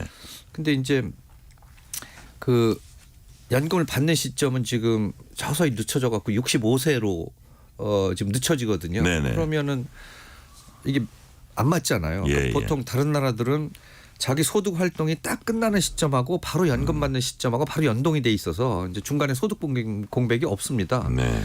근데 이제 우리나라는 그게 너무 심하기 때문에 이번 개혁할 때 그러면은 보험료 납부 상한 연령을 한 64세까지로 하게 되면 이게 형식적으로 맞춰지는 거잖아요. 네네. 근데 이제 이 부분이 찬반 양론이 좀 있습니다. 왜 찬반 양론이 있냐면 일단 실태부터 좀 말씀드리면 현재 60세부터 64세 인구가 한 400만 명 정도 되거든요. 근데 이분들이 경제 활동을 하는 비율을 따지게 되면 한 60% 정도 돼요. 60%니까 한 240만 명 정도 된다는 얘기죠. 그런데 240만 명 중에 실제 소득이 있는 활동을 벌어들이는 사람 통계를 보게 되면 100만 원 이상의 소득을 벌어들이는 사람이 한 158만 명 정도 되기 때문에 실제 60에서 64세 인구 중에 한 40% 정도가 소득이 있고 이분들이 만약에 강제적으로 64세까지 보험료를 내세요 그러면 보험료를 낼 수는 있죠. 그러니까 전체 64세 노인들을 다 커버하기는 현실적으로 어려운데 여기서 이제 판단이 좀 틀려지는 거죠. 그럼 이분들이라도 보험료를 좀 강제적으로 내게 해서 보험료를 내게 되면 가입 기간이 늘어나니까 연금액이 늘어나는 효과가 있거든요. 네네. 이렇게 할지 아니면 부작용도 있을 수가 있는데요. 우리나라는 연금액을 계산할 때 아까 말씀드린 국민연금 전체 가입자의 평균 소득이 들어가요. 예. 그러면 60부터 64세 인구가 대략 400만 명이 새로 들어가게 되면 국민연금 가입자의 평균 소득이 떨어집니다. 그러면 국민연금 액이 전체적으로 낮아질 가능성도 좀 있어요. 그래서 이게 장점도 있는 반면에 단점도 예상이 되기 때문에 요거는 충분히 좀 데이터를 갖고 논의를 해봐야 됩니다. 근데 장기적으로는 이 방향으로 가는 게 맞는데 요거를 이제 부작용 없이 새로 좀 도입을 해야 되는 이런 문제는 특위에서 좀 더 세밀하게 좀 검토를 해서 국민들한테 피해가 안 가는 방향으로 제도 정비를 할 좀 필요성이 있습니다. 소득 계층에 따른 유불리 이런 것도 좀 있지 않습니까? 네, 그 지금 사실은 이제 국민연금 이제 가입 기간 상한을 연장한다니 걱정하는 것이 지금 뭐 그때 뭐 소득도 없는데 또 국민연금 더 가입하라면 무슨 돈으로 국민연금 가입하냐 이게 국민들이 가장 큰 걱정입니다. 그거는 걱정 안 하셔도 됩니다. 소득이 없으면 보험료를 안 내도 되고 가입 안 해도 됩니다. 이 소득이 있고 직장이 있는 경우에 가입하는 것이지 없는 분은 가입 안 해도 되니까 걱정 안 하셔도 된다. 첫 번째. 그다음 두 번째로는 기업주 입장에서는 60세부터 64세까지의 사람 같은 경우에 있어서 국민연금 보험료를 납입 안 해줘도 됐습니다. 그런데 이렇게 되면 국민연금 보험료를 납입해 줘야 되거든요. 기업주 입장에 또 부담이 될 수 있습니다. 그것도 너무 걱정 안 해도 됩니다. 단기간에 갑자기 올리겠다는 게 아니고 연차적으로 올리고 그리고 당분간은 노사가 합의한 경우에만 가입을 허용하면 그런 부작용도 막을 수 있습니다. 그리고 이 가입을 연장시키면서 소득 계층별 효과는 뭐 명확하게 고소득층은 유리하고 저소득층은 불리하고 이런 게 없습니다. 그냥 어떻든 우리 국민연금에 가입할 수 있는 기간을 늘리는 거기 때문에 저소득층 입장에 있어서도 연금을 더 많이 받을 수 있는 만약에 5년을 더 가입할 수 있으면 소득 대체율이 또 5%도 늘어납니다. 그래서 그런 효과가 있기 때문에 종합적으로 판단하셔야 됩니다. 시간이 이제 한 1분여밖에 안 남았는데 이제 그 21대 국회가 한 달 조금 넘게 남았거든요. 그 안에 뭐 빠르게 결론을 내고 이런 거는 쉬운 건 아니죠. 지금 더 이게 면밀하게 보셔야 되는 상황이죠. 아니요.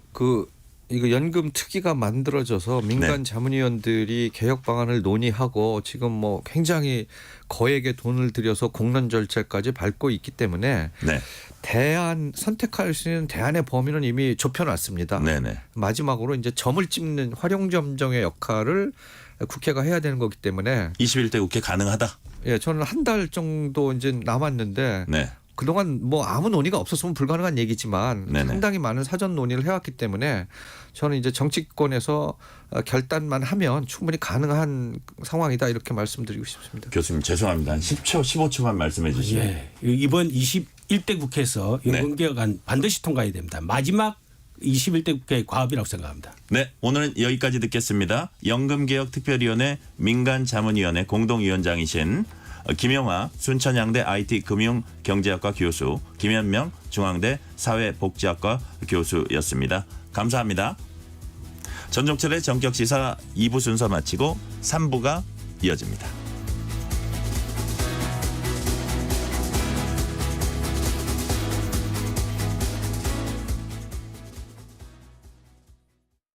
잠시 후 8시 반부터 일부 지역국에서는 해당 지역 방송을 보내드립니다.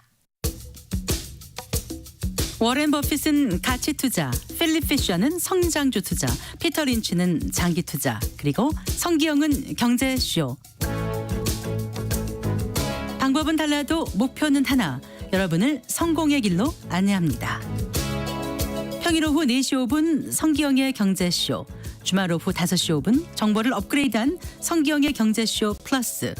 일주일 내내 함께하십시오. 편지 왔습니다. 퇴근길 지친 당신에게 힘이 되는 뉴스를 전해드립니다. 매일 저녁 당신과 함께 읽는 세상 이야기. KBS 1라디오 뉴스레터 K. 지금 시각은 8시 30분입니다. KBS.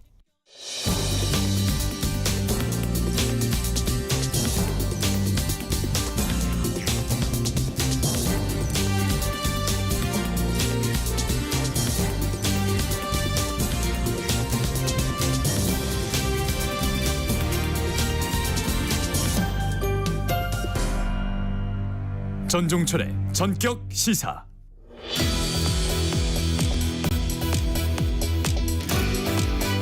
중대재해처벌법에 대한 헌재 전원재판부 회부 결정, 한국경제신문 최영찬 기자와 이 얘기 나눠보겠습니다. 최 기자 어서 오세요. 네, 안녕하세요.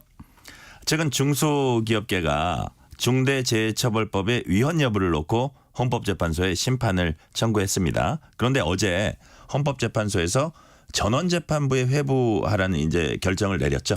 그렇습니다. 이제 헌법재판소가 최근에 이제 중소기업중앙회 등이 중소기업계가 청구했던 이 중대재해처벌법 헌법소원 심판에 대해서 이제 전원재판부 회부 결정을 내렸습니다. 네. 2022년 1월에 이제 처음 이 법이 시행이 됐는데 그 당시부터 사실 위헌 논란이 좀 있었거든요. 이 법에 대해서 이제 헌법재판소가 이 본안 심리를 이제 하는 게 이제 처음 있는 일인 겁니다. 지난 1일이죠. 4월 1일에 중소기업중앙회 등 이 중소기업계가 이 헌법소원을 한번 청구를 했습니다. 근데 그거에 청구한 지 지금 보름여 만에 이제 한번 헌재가 제대로 심판을 해보겠다 이렇게 나선 건데요. 헌재가 이제 청구된 사건을 재판관 3명으로 구성된 지정재판부에서 이 부적법 여부를 30일 동안 심사를 합니다. 그런 다음에 이제 전원재판부 회부 여부를 결정을 하는 건데요. 어쨌든 이번 회부 결정이 주는 의미는 사건 청구에 이 부적법성은 없었다 이런 의미인 거예요. 이제 앞으로 헌법재판관 9명이 중대재해법 내용이 그럼 헌법에 합치하느냐 이 여부를 이제 판단하게 되는 겁니다. 네. 어쨌든 회부가 된 거예요. 예. 자, 그렇다면 앞으로 이제 본안 심리가 이뤄질 예정인데 중소기업계에서는 어떤 부분이 위헌이라고 이제 청구를 했던 건가요? 이 중대재해가 발생했을 때 사업주에게 1년 이상 징역을 가하는 이 형사처벌 관련해서 그게 이제 징역형의 하한형이라고 하는 건데요. 네네. 이 하한형을 법정형으로 두는 것이 헌법에 어긋난다 이런 주장을 하고 있습니다. 이 중소기업계에서 따르면은 이 중대재해가 이제 고의가 아니라 사실 과실이다 이런 주장인데 중대재해처벌법은 지금 1년 이상의 징역이라는 하한형을 법정형으로 정해서 이 책임에 비례하지 않는다 이런 주장인 겁니다. 또 이 간접행위자인 어떻게 보면 이 경영 책임자에게 징역 처벌을 하는 점에서 이것도 좀 부당하다는 게 중기업계 주장인데요. 이들은 헌법소원 심판 청구가 중처법 적용을 회피하기 위한 것이 아니라 이 처벌 수준의 합리화 그리고 또 규정의 명확화 이런 게 좀 필요하다는 거거든요. 이 헌법상에 이런 원칙이 있어요. 이제 죄형 법정주의의 명확성 원칙 그리고 과잉 금지의 원칙, 평등의 원칙, 자기 책임의 원리 이런 것들이 있는데 중기업계에서 볼 때는 이 현행 중대재해법이 지금 이에 반한다 이런 겁니다. 네. 중대재해처벌법은 지난 1월 27일부터 50인 미만 소규모 사업장으로까지 이제 적용이 확대됐습니다. 그런데 국회에서 결국 2년 유예안을 받아들이지 않아서 현재 현장에선 시행이 되고 있잖아요. 예. 그렇다면 그 현장 분위기는 어떤가요?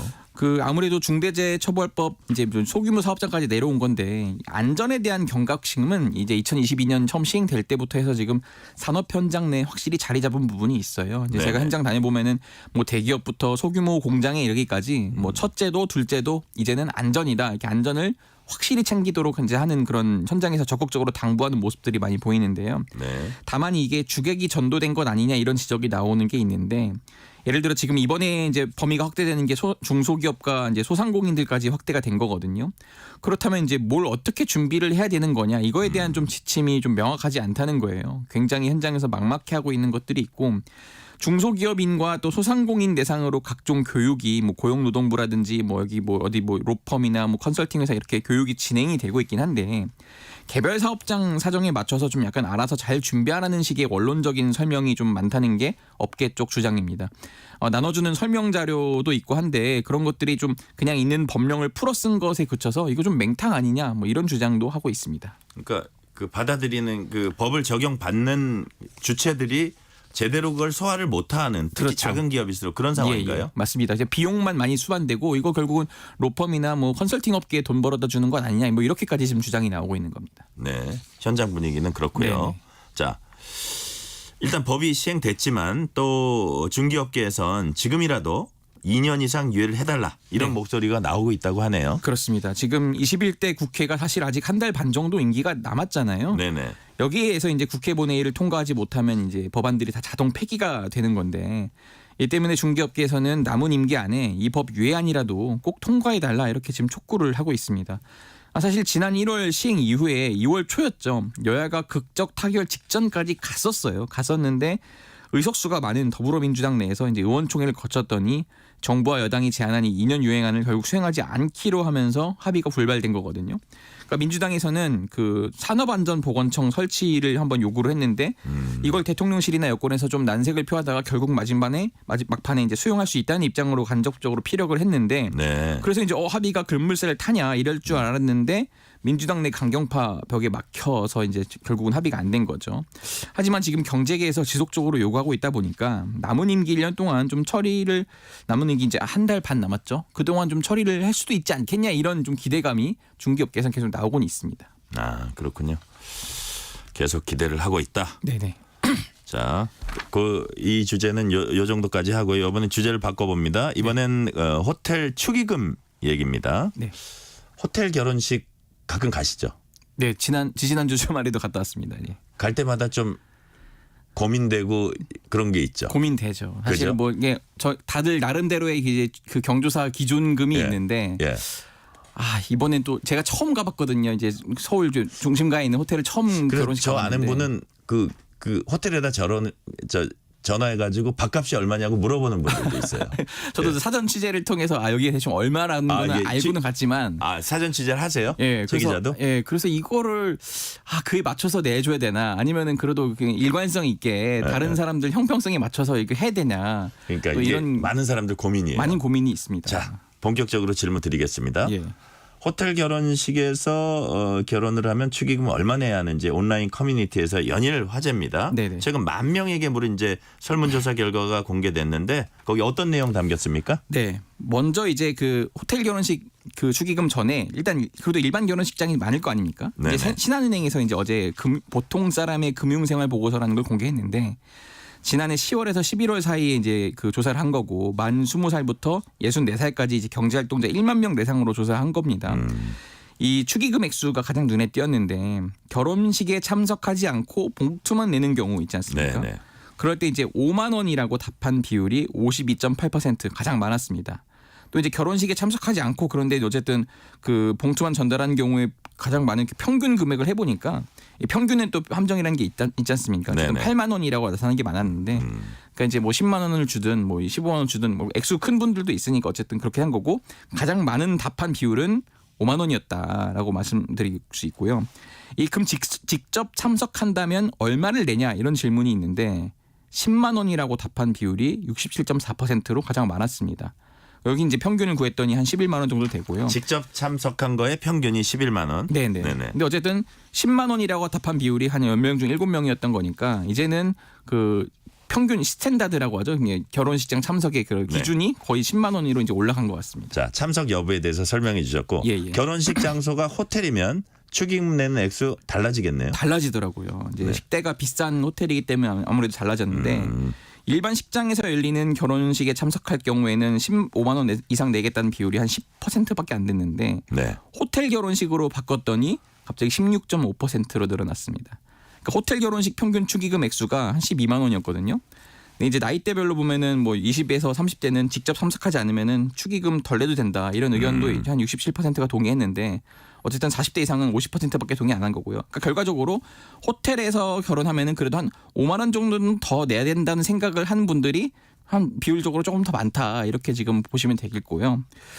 지금 또 최근 1년 동안 참석한 경조사를 봤더니 일반 사람들이 평균 한 4.1회 정도 됐고요. 네. 21% 정도는 이전보다 경조사 참석 횟수가 줄었다 이렇게 응답했는데 그 이유로는 어쨌든 20대 24.7%, 30대 17.1%는 경조사비 지출이 좀 부담스럽다 이렇게 답을 했습니다. 또 다른 조사 항목이긴 한데 물가 상승이 부담이 돼서 점심값 줄이기 위해 노력했다. 이런 응답 비율이 높았다면서요? 그렇습니다. 10명 중 7명이 이제 점심값 줄이기에 나섰는데 요즘에 런치플레이션이라고 하죠. 점심값이 하도 올라서 이제는 10,000원 한 장으로 식당에서 밥 한 끼 먹기 힘든 상황인데요.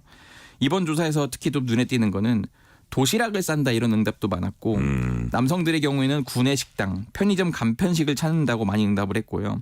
여성들은 커피나 디저트 같은 이런 식후 소비를 줄였다 이런 응답이 많았습니다.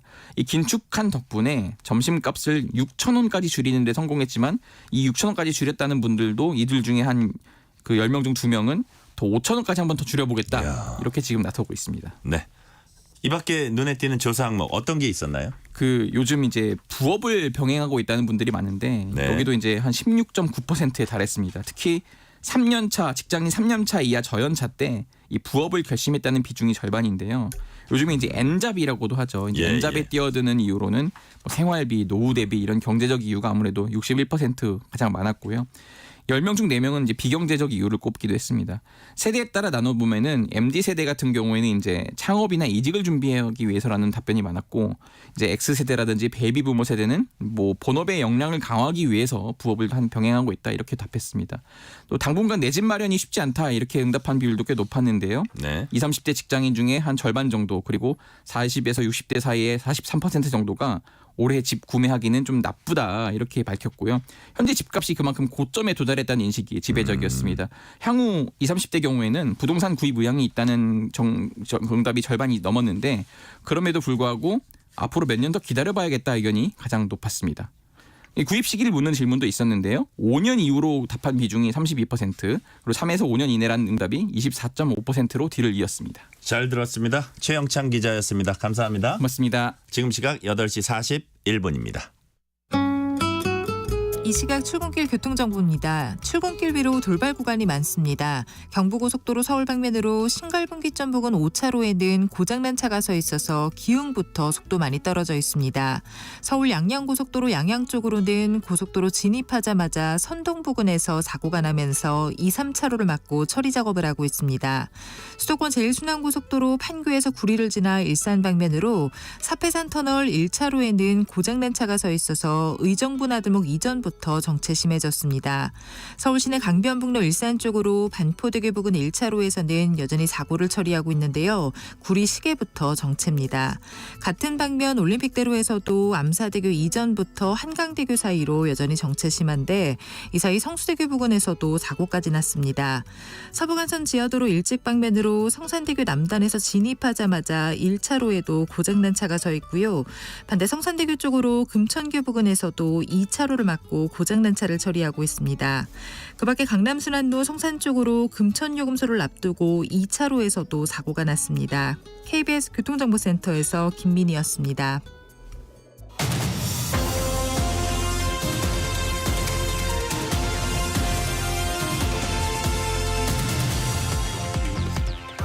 이란이 이스라엘 본토를 전면 공격했고 이에 맞서 이스라엘은 이란에 대해 고통스러운 보복을 예고하면서 중동 지역에 긴장감이 고조되고 있습니다. 전면이 아니라 전격 공격했고로 바로잡습니다. 특히 세계 경제를 위협하고 있는 중동발 리스크로 인해서 우리 경제도 고환율, 고유가, 고금리 등 이른바 3고 현상이 재현될 수 있다는 우려가 나오고 있습니다. 대외 변수에 취약한 우리 경제가 어떤 영향을 받을지 이에 대한 대응책은 무엇인지 김영익 서강대 교수 모시고 얘기 나눠보겠습니다. 교수님 안녕하세요. 예, 안녕하십니까. 교수님 먼저 현재 그 중동발 위기 상황 어떻게 진단하고 계시는지 얼마나 심각한 상황인지 짤막하게 먼저 설명해 주세요. 예, 심각한 얘기는 아니다. 이 정도 말씀드릴 것 같고요. 그렇습니까? 예, 금리가 오르고 주가가 떨어지고 최근에 이제 환율이 급등했어. 예, 그런데 가장 본질적인 유가가 네. 안정되고 있어요. 예, 어제 3% 정도 하락했습니다. 네. 유가에 주목하고 계시군요. 예, 예. 지금 중동 사태 본질이고 유가 상승이니까요. 그러니까요. 여기서 모든 문제가 발생하고 있습니다. 그런데 유가가 다행스럽게도 좀 안정되고 있다는 겁니다. 네네. 그렇기 때문에 이 상황을 막 뉴스에서는 왜 막 심각한 막 이렇게 포장하는 좀 약간 경향이 있거든요. 예. 그 경제 전문가 보시기에는 그렇게 막 호들갑 떨 일은 아니다. 예, 그렇습니다. 뭐 네네. 일면 머릿 기사에 이걸 위기다, 네. 또 상고다 이런 기사들이 많이 나오는데요. 제가 생각하는 그 정도는 아닌 것 같습니다. 그러면 제가 좀 마음을 놓고 지금부터 편안하게 질문 드리겠습니다. 먼저 환율 문제부터 짚어보시죠. 7거래일 연속 연고점 갈아치우면서 장중에 역사상 네 번째로 1,400원 넘겼습니다. 이 환율로만 보면 과거 금융위기 때하고 비슷한 것 같아요. 예, 환율로 보면 그렇습니다. 우리가 환율이 1,400원 달러율이 넘은 거는 1997년 외환위기 때였고요. 예. 그다음에 2008년 글로벌 금융위기 때, 네네. 예, 이때 미국서 금융위기가 일어나가지고 그랬고요. 예, 그다음에 2022년 세계 경제가 굉장히 어려워질 것이다. 이때 일시적으로 1,400원이 넘었어요. 예, 그런데 문제는 1,400원이 넘는 수준이 계속 될 것인가. 네. 예, 제가 보기에는 뭐 지금 1,450원까지 간다. 뭐 이런 뭐 여러 가지 진단도 나오고 있습니다만은 우리 경제력, 외환 보유액 이런 걸 따지면은 우리 체력을 볼 때. 예, 그 정도까지는 가지 않을 것 같습니다. 아, 약간 과장된 진단들이 요즘 좀 주위에서 좀 있다. 이런 식으로 제가 이해를 하겠고요. 그래서 예. 뭐 그때는 이제 경제 위기 때였으니까 경제 위기는 더더욱 아니고 예. 금융 위기는 더더욱 아니고 예. 또 환율이나 이런 지수도 뭐 일각에서 예측하는 것처럼 뭐 1,450 이렇게까지 갈 가능성은 그렇게 높아 보이지 않는다. 예, 예. 자, 그렇게 제가 이해를 하고요. 그럼 그래도 이제 불안감이 계속되고 있어요. 예. 이 불안감 어떻게 해소할 수 있을까요? 예, 불안감은 미 달러 가치가 지금 오르고 있기 때문에 그런데요. 네네. 미 달러 가치가 하락하면은 우리 환율이 떨어지게 됩니다. 네. 예, 그런데 지금 현재까지는 미국 경제가 굉장히 좋거든요. 고용도 많이 늘어나고 물가도 오르니까 미국이 금리를 원래는 6월에 인하한다 이런 전망이 나왔었는데 네. 이제 7월로 연기되더니 9월로 연기돼 버렸어요. 여기다가 진영학적 불안까지 지속되니까 달러 강세가 되고 원화 가치가 하락했는데요. 그런데 아마 4월 고용 데이터가 5월 초에 금요일 날 발표되거든요. 네네. 그런데 제가 보기에는 그렇게 좋지 않을 것 같습니다. 미국 고용이 계속 늘어나고 있습니다만 질적 내용을 보니까 조금씩 불안해지고 있어요. 아, 퀄리티가 불안해요. 예. 풀타임 고용이라고 그러고 우리나라 같으면 정규직이라고 그러는데요. 네네. 미국에서 정규직 고용이 작년 12월부터 계속 감소하고 있습니다. 아, 그거 안 좋은 추세네요. 예, 파트타임 고용만 늘어나고 있거든요. 그래서 기업 입장에서는 그 고용을 결정할 때 앞으로도 경제가 계속 좋다 그러면은 정규직을 고용할 텐데요. 지금 파트타임 고용을 하는 거는 그만큼 기업들이 좀 불안하게 여기고 있다. 네네. 이런 의미에서 고용이 조금 감소하면요. 소비도 줄어들고 미 달러 가치가 떨어지게 됩니다. 그럼 우리 환율을 결정하는 게 가장 중요한 게 달러 가치인데요. 달러 가치가 떨어지면은 우리 원화 환율도 우리 원화 가치가 오르고 환율이 떨어질 수가 있다는 거죠. 그리고 우리 자체적으로만 보더라도요. 외환 보유액이 3월 말에 4,193억 달러로 네네. 뭐 적은 편 아닙니다. 그리고 올해 경상수지 흑자가 최소한 500억 달러 이상은 흑자가 날 것 같습니다. 네. 그리고 과거하고 달리 우리가 더 경상수지 흑자 나가지고 그거를 해외 주식 사고 채권 사고 계속 누적적으로 사다 보니까요. 우리 대순 금융자산이 약 7,800억 달러 정도 돼요. 그래서 이런 걸 보면은 이기가 아니다. 뭐 환율이 급등할 가능성은 낮다. 달러 가치만 좀 떨어지면 환율이 다시 떨어질 수 있다. 저는 이렇게 보고 있습니다. 수입 물가 자극하는 부분, 그래서 경제에 좀 타격 주는 부분, 그 부분은 어떻게 보세요? 그 부분은 있죠. 환율이 오르면은 우리가 원유도 좀 비싸게 사야 그러니까요. 되고요. 각종 원자재 비싸게 사야 되지 않습니까? 그러면 생산자 물가가 오르고 소비자 물가가 오르는 이런 거 부정적인 측면은 있습니다. 네. 그런데 환율이 계속 1,400 넘는다면은 그런 문제가 심각하게 돼도 될 텐데요. 뭐 환율이 여기서 떨어진다면은 뭐 물가 상승 부담도 조금은 안아되리라 보고 있습니다. 아까 이제 유가가 그렇게 막 폭등하고 이러지 않는다고 예. 숨고르게 하는 그런 말씀을 하셨는데 그럼에도 불구하고 중동 상황이 좀 더 악화된다면 국제유가 막 $100 훌쩍 넘고도 이런 상황이 올 수도 있나요? 예, 뭐 중동 사태가 악화되면은 뭐 이스라엘 뭐 또 저 이란 서로 또 공격하면은 뭐 더 악화되면 유가가 $100 넘을 수가 있죠. 러시아가 우크라이나가 공격했을 때 유가가 배럴당 $120 정도 갔었어요. 네네. 뭐 그 정도 가면 심각한 문제죠. 예, 그렇게 되면 우리 물가 오를 수밖에 없고 또 우리가 1년에 원유를 $100억 정도 10억 배럴 정도 도입하거든요. 네. 유가가 만약 $10만 올라도 우리가 원유 수입하는데 $100억 더 쓰게 되죠. 네네. 자, 우리 정부가 유류세 인하 조치 2달 더 연장하기로 했습니다. 과연 실효성이 얼마나 있는 건지 어떤 정도까지 기대 효과 거둘 수 있을까요? 예, 우리 정부가 2021년 11월부터 계속 그 유류세를 인하하고 있거든요. 예. 이번에 이제 9번째 연장이에요. 저 6월까지 다시 연장하기로 했는데요. 이게 물가 상승을 막는데 도움을 주지 특별한 영향은 없는 것 같습니다. 그렇습니까? 예. 네네. 저희는 뭐 일단 기름 좀 싸게 넣는다 이런 마음의 안정은 되는데. 예, 그렇죠. 예. 실질적인 물가 심리적 안정 효과는 예. 있습니다. 네네. 자, 이제 주식시장 볼게요. 중동 리스크로 4거래일 연속 하락해서 어떤 충격받은 모양새입니다. 그래서 이제 앞으로 이게 어떻게 될지가 관심이고 일부에서는 저가 매수 기회로 삼는 것도 괜찮지 않나 뭐 이런 얘기도 나오는데 어떻게 보세요? 예, 저는 뭐 주식시장 불확실하니까 어떻게 될지 모르는데요. 저가 매수 기회가 될 것이다. 예, 제가 작년에 올해 주가를 전망하면서 아마 4월 무렵에 저가 매수 기회가 있을 것이다 이런 전망을 했는데요. 지금 이란 이스라엘 문제가 터져가지고 우리 주가가 좀 많이 떨어졌거든요. 예. 그런데 우리 주가가 우리 경제력에 비해서 아까 환율이 우리 경제력에 비해서 너무 높다 이런 말씀을 드렸습니다. 주가는 환율에 비해 우리 경제력에 비해서 지금 너무 낮은 편이에요. 네네. 예를 들어서 우리 주가를 평가할 때 그 명목 GDP나 M2 유동성에서 평가하는데요. 이런 걸로 평가해보면은 우리 지금 코스피가 한 10에서 한 15% 정도 제가 평가하기로 저평가 영역이 있어요. 예, 그래서 지금 주가가 많이 떨어지고 있습니다만은 예, 저는 주가라는 거는 시간이 가면은 경제 펀더멘털을 반영하거든요. 예, 제자리에 갈 것 같습니다. 그래서 오히려 저는 저가 매수 기회가 아닌가 그렇게 생각하고 있습니다. 네. 파월 미 연준 의장은 인플레이션이 2%로 낮아진다는 확신에 이르기까지는 기존 기대보다 더 오랜 시간이 걸릴 것 같다. 이렇게 이제 밝혔어요. 미국 금리 인하 시기가 예상보다 늦어질 수 있다. 이런 이제 분석이 나오면서 우리한테도 영향을 미칠 수 있겠네요. 예, 그렇습니다. 예, 미국 금리 인하 시점이 뭐 6월에서 7월로 지금 9월로 연장이 됐고요. 네네. 그다음에 뭐 당초에는 한 4차례 인하할 것이다. 그런데 요새는 그 2차례 인하됐습니다. 네. 그런데 미국 통화정책 목표가 고용 극대화 물가 안정이거든요. 그래서 앞으로 고용 통계를 좀 봐야 될 것 같습니다. 아까 정규직은 줄어들고 있고 비정규직이 미국 고용이 늘어나고 있다. 그래서 예를 들어서 4월 고용 동향이 5월 초에 발표되는데요. 고용 동향이 별로 안 좋으면은 또 금리 전망도 달라질 수가 있는 것이죠. 그러니까요. 그래서 5월 고용 동향을 봐야 되는데요. 어떻든 미국 금리 인상 시점이 좀 미뤄지고 있는 것은 사실이고요. 그렇다면 우리도 당분간 금리 내리기는 쉽지 않겠다. 예. 그런데 그게 국가 상황에 따라 달라요.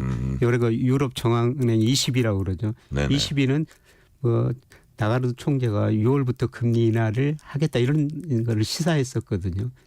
그만큼 유로 경제는 미국보다 안 좋다는 거죠. 사실 우리 경제 미국보다 안 좋고요. 그다음에 우리 물가 상승이 미국보다 낮습니다. 그래서 한국에 좀 고민이 많을 텐데요.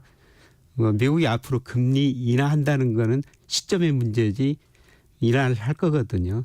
그래서 우리 경제 상황 보면은 우리가 먼저 금리를 인하해도 저는 괜찮지 않을까 그렇게 생각하고 있습니다. 네.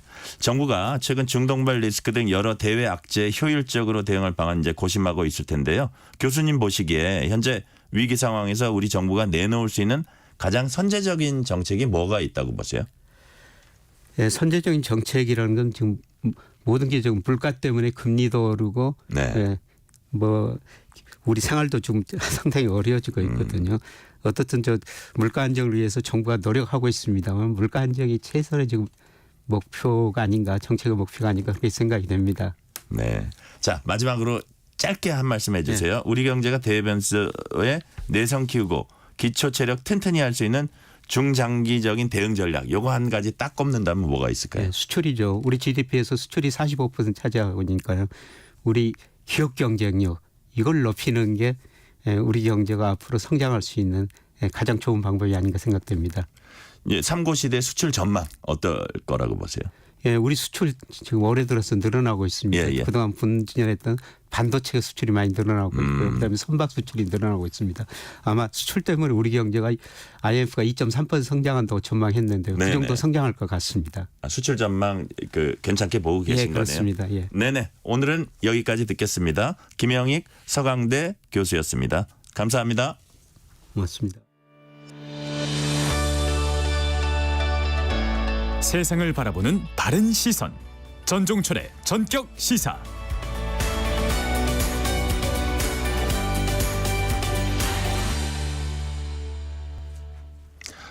진실 화해를 위한 과거사 정리위원회가 한국 전쟁 당시 인민군에 의한 종교인 학살을 처음으로 인정했습니다. 진실 화해위는 우선 전북 지역 기독교인 104명의 학살을 공식 인정했습니다. 이들 가운데는 대한민국 1호 변호사 홍재기 씨, 재헌 국회의원인 백형남, 윤석구 의원 등도 포함되어 있습니다. 당시 인민군은 주로 우익단체에서 활동하던 종교인들을 이른바 친미 반동 세력으로 간주해서 학살했다고 합니다.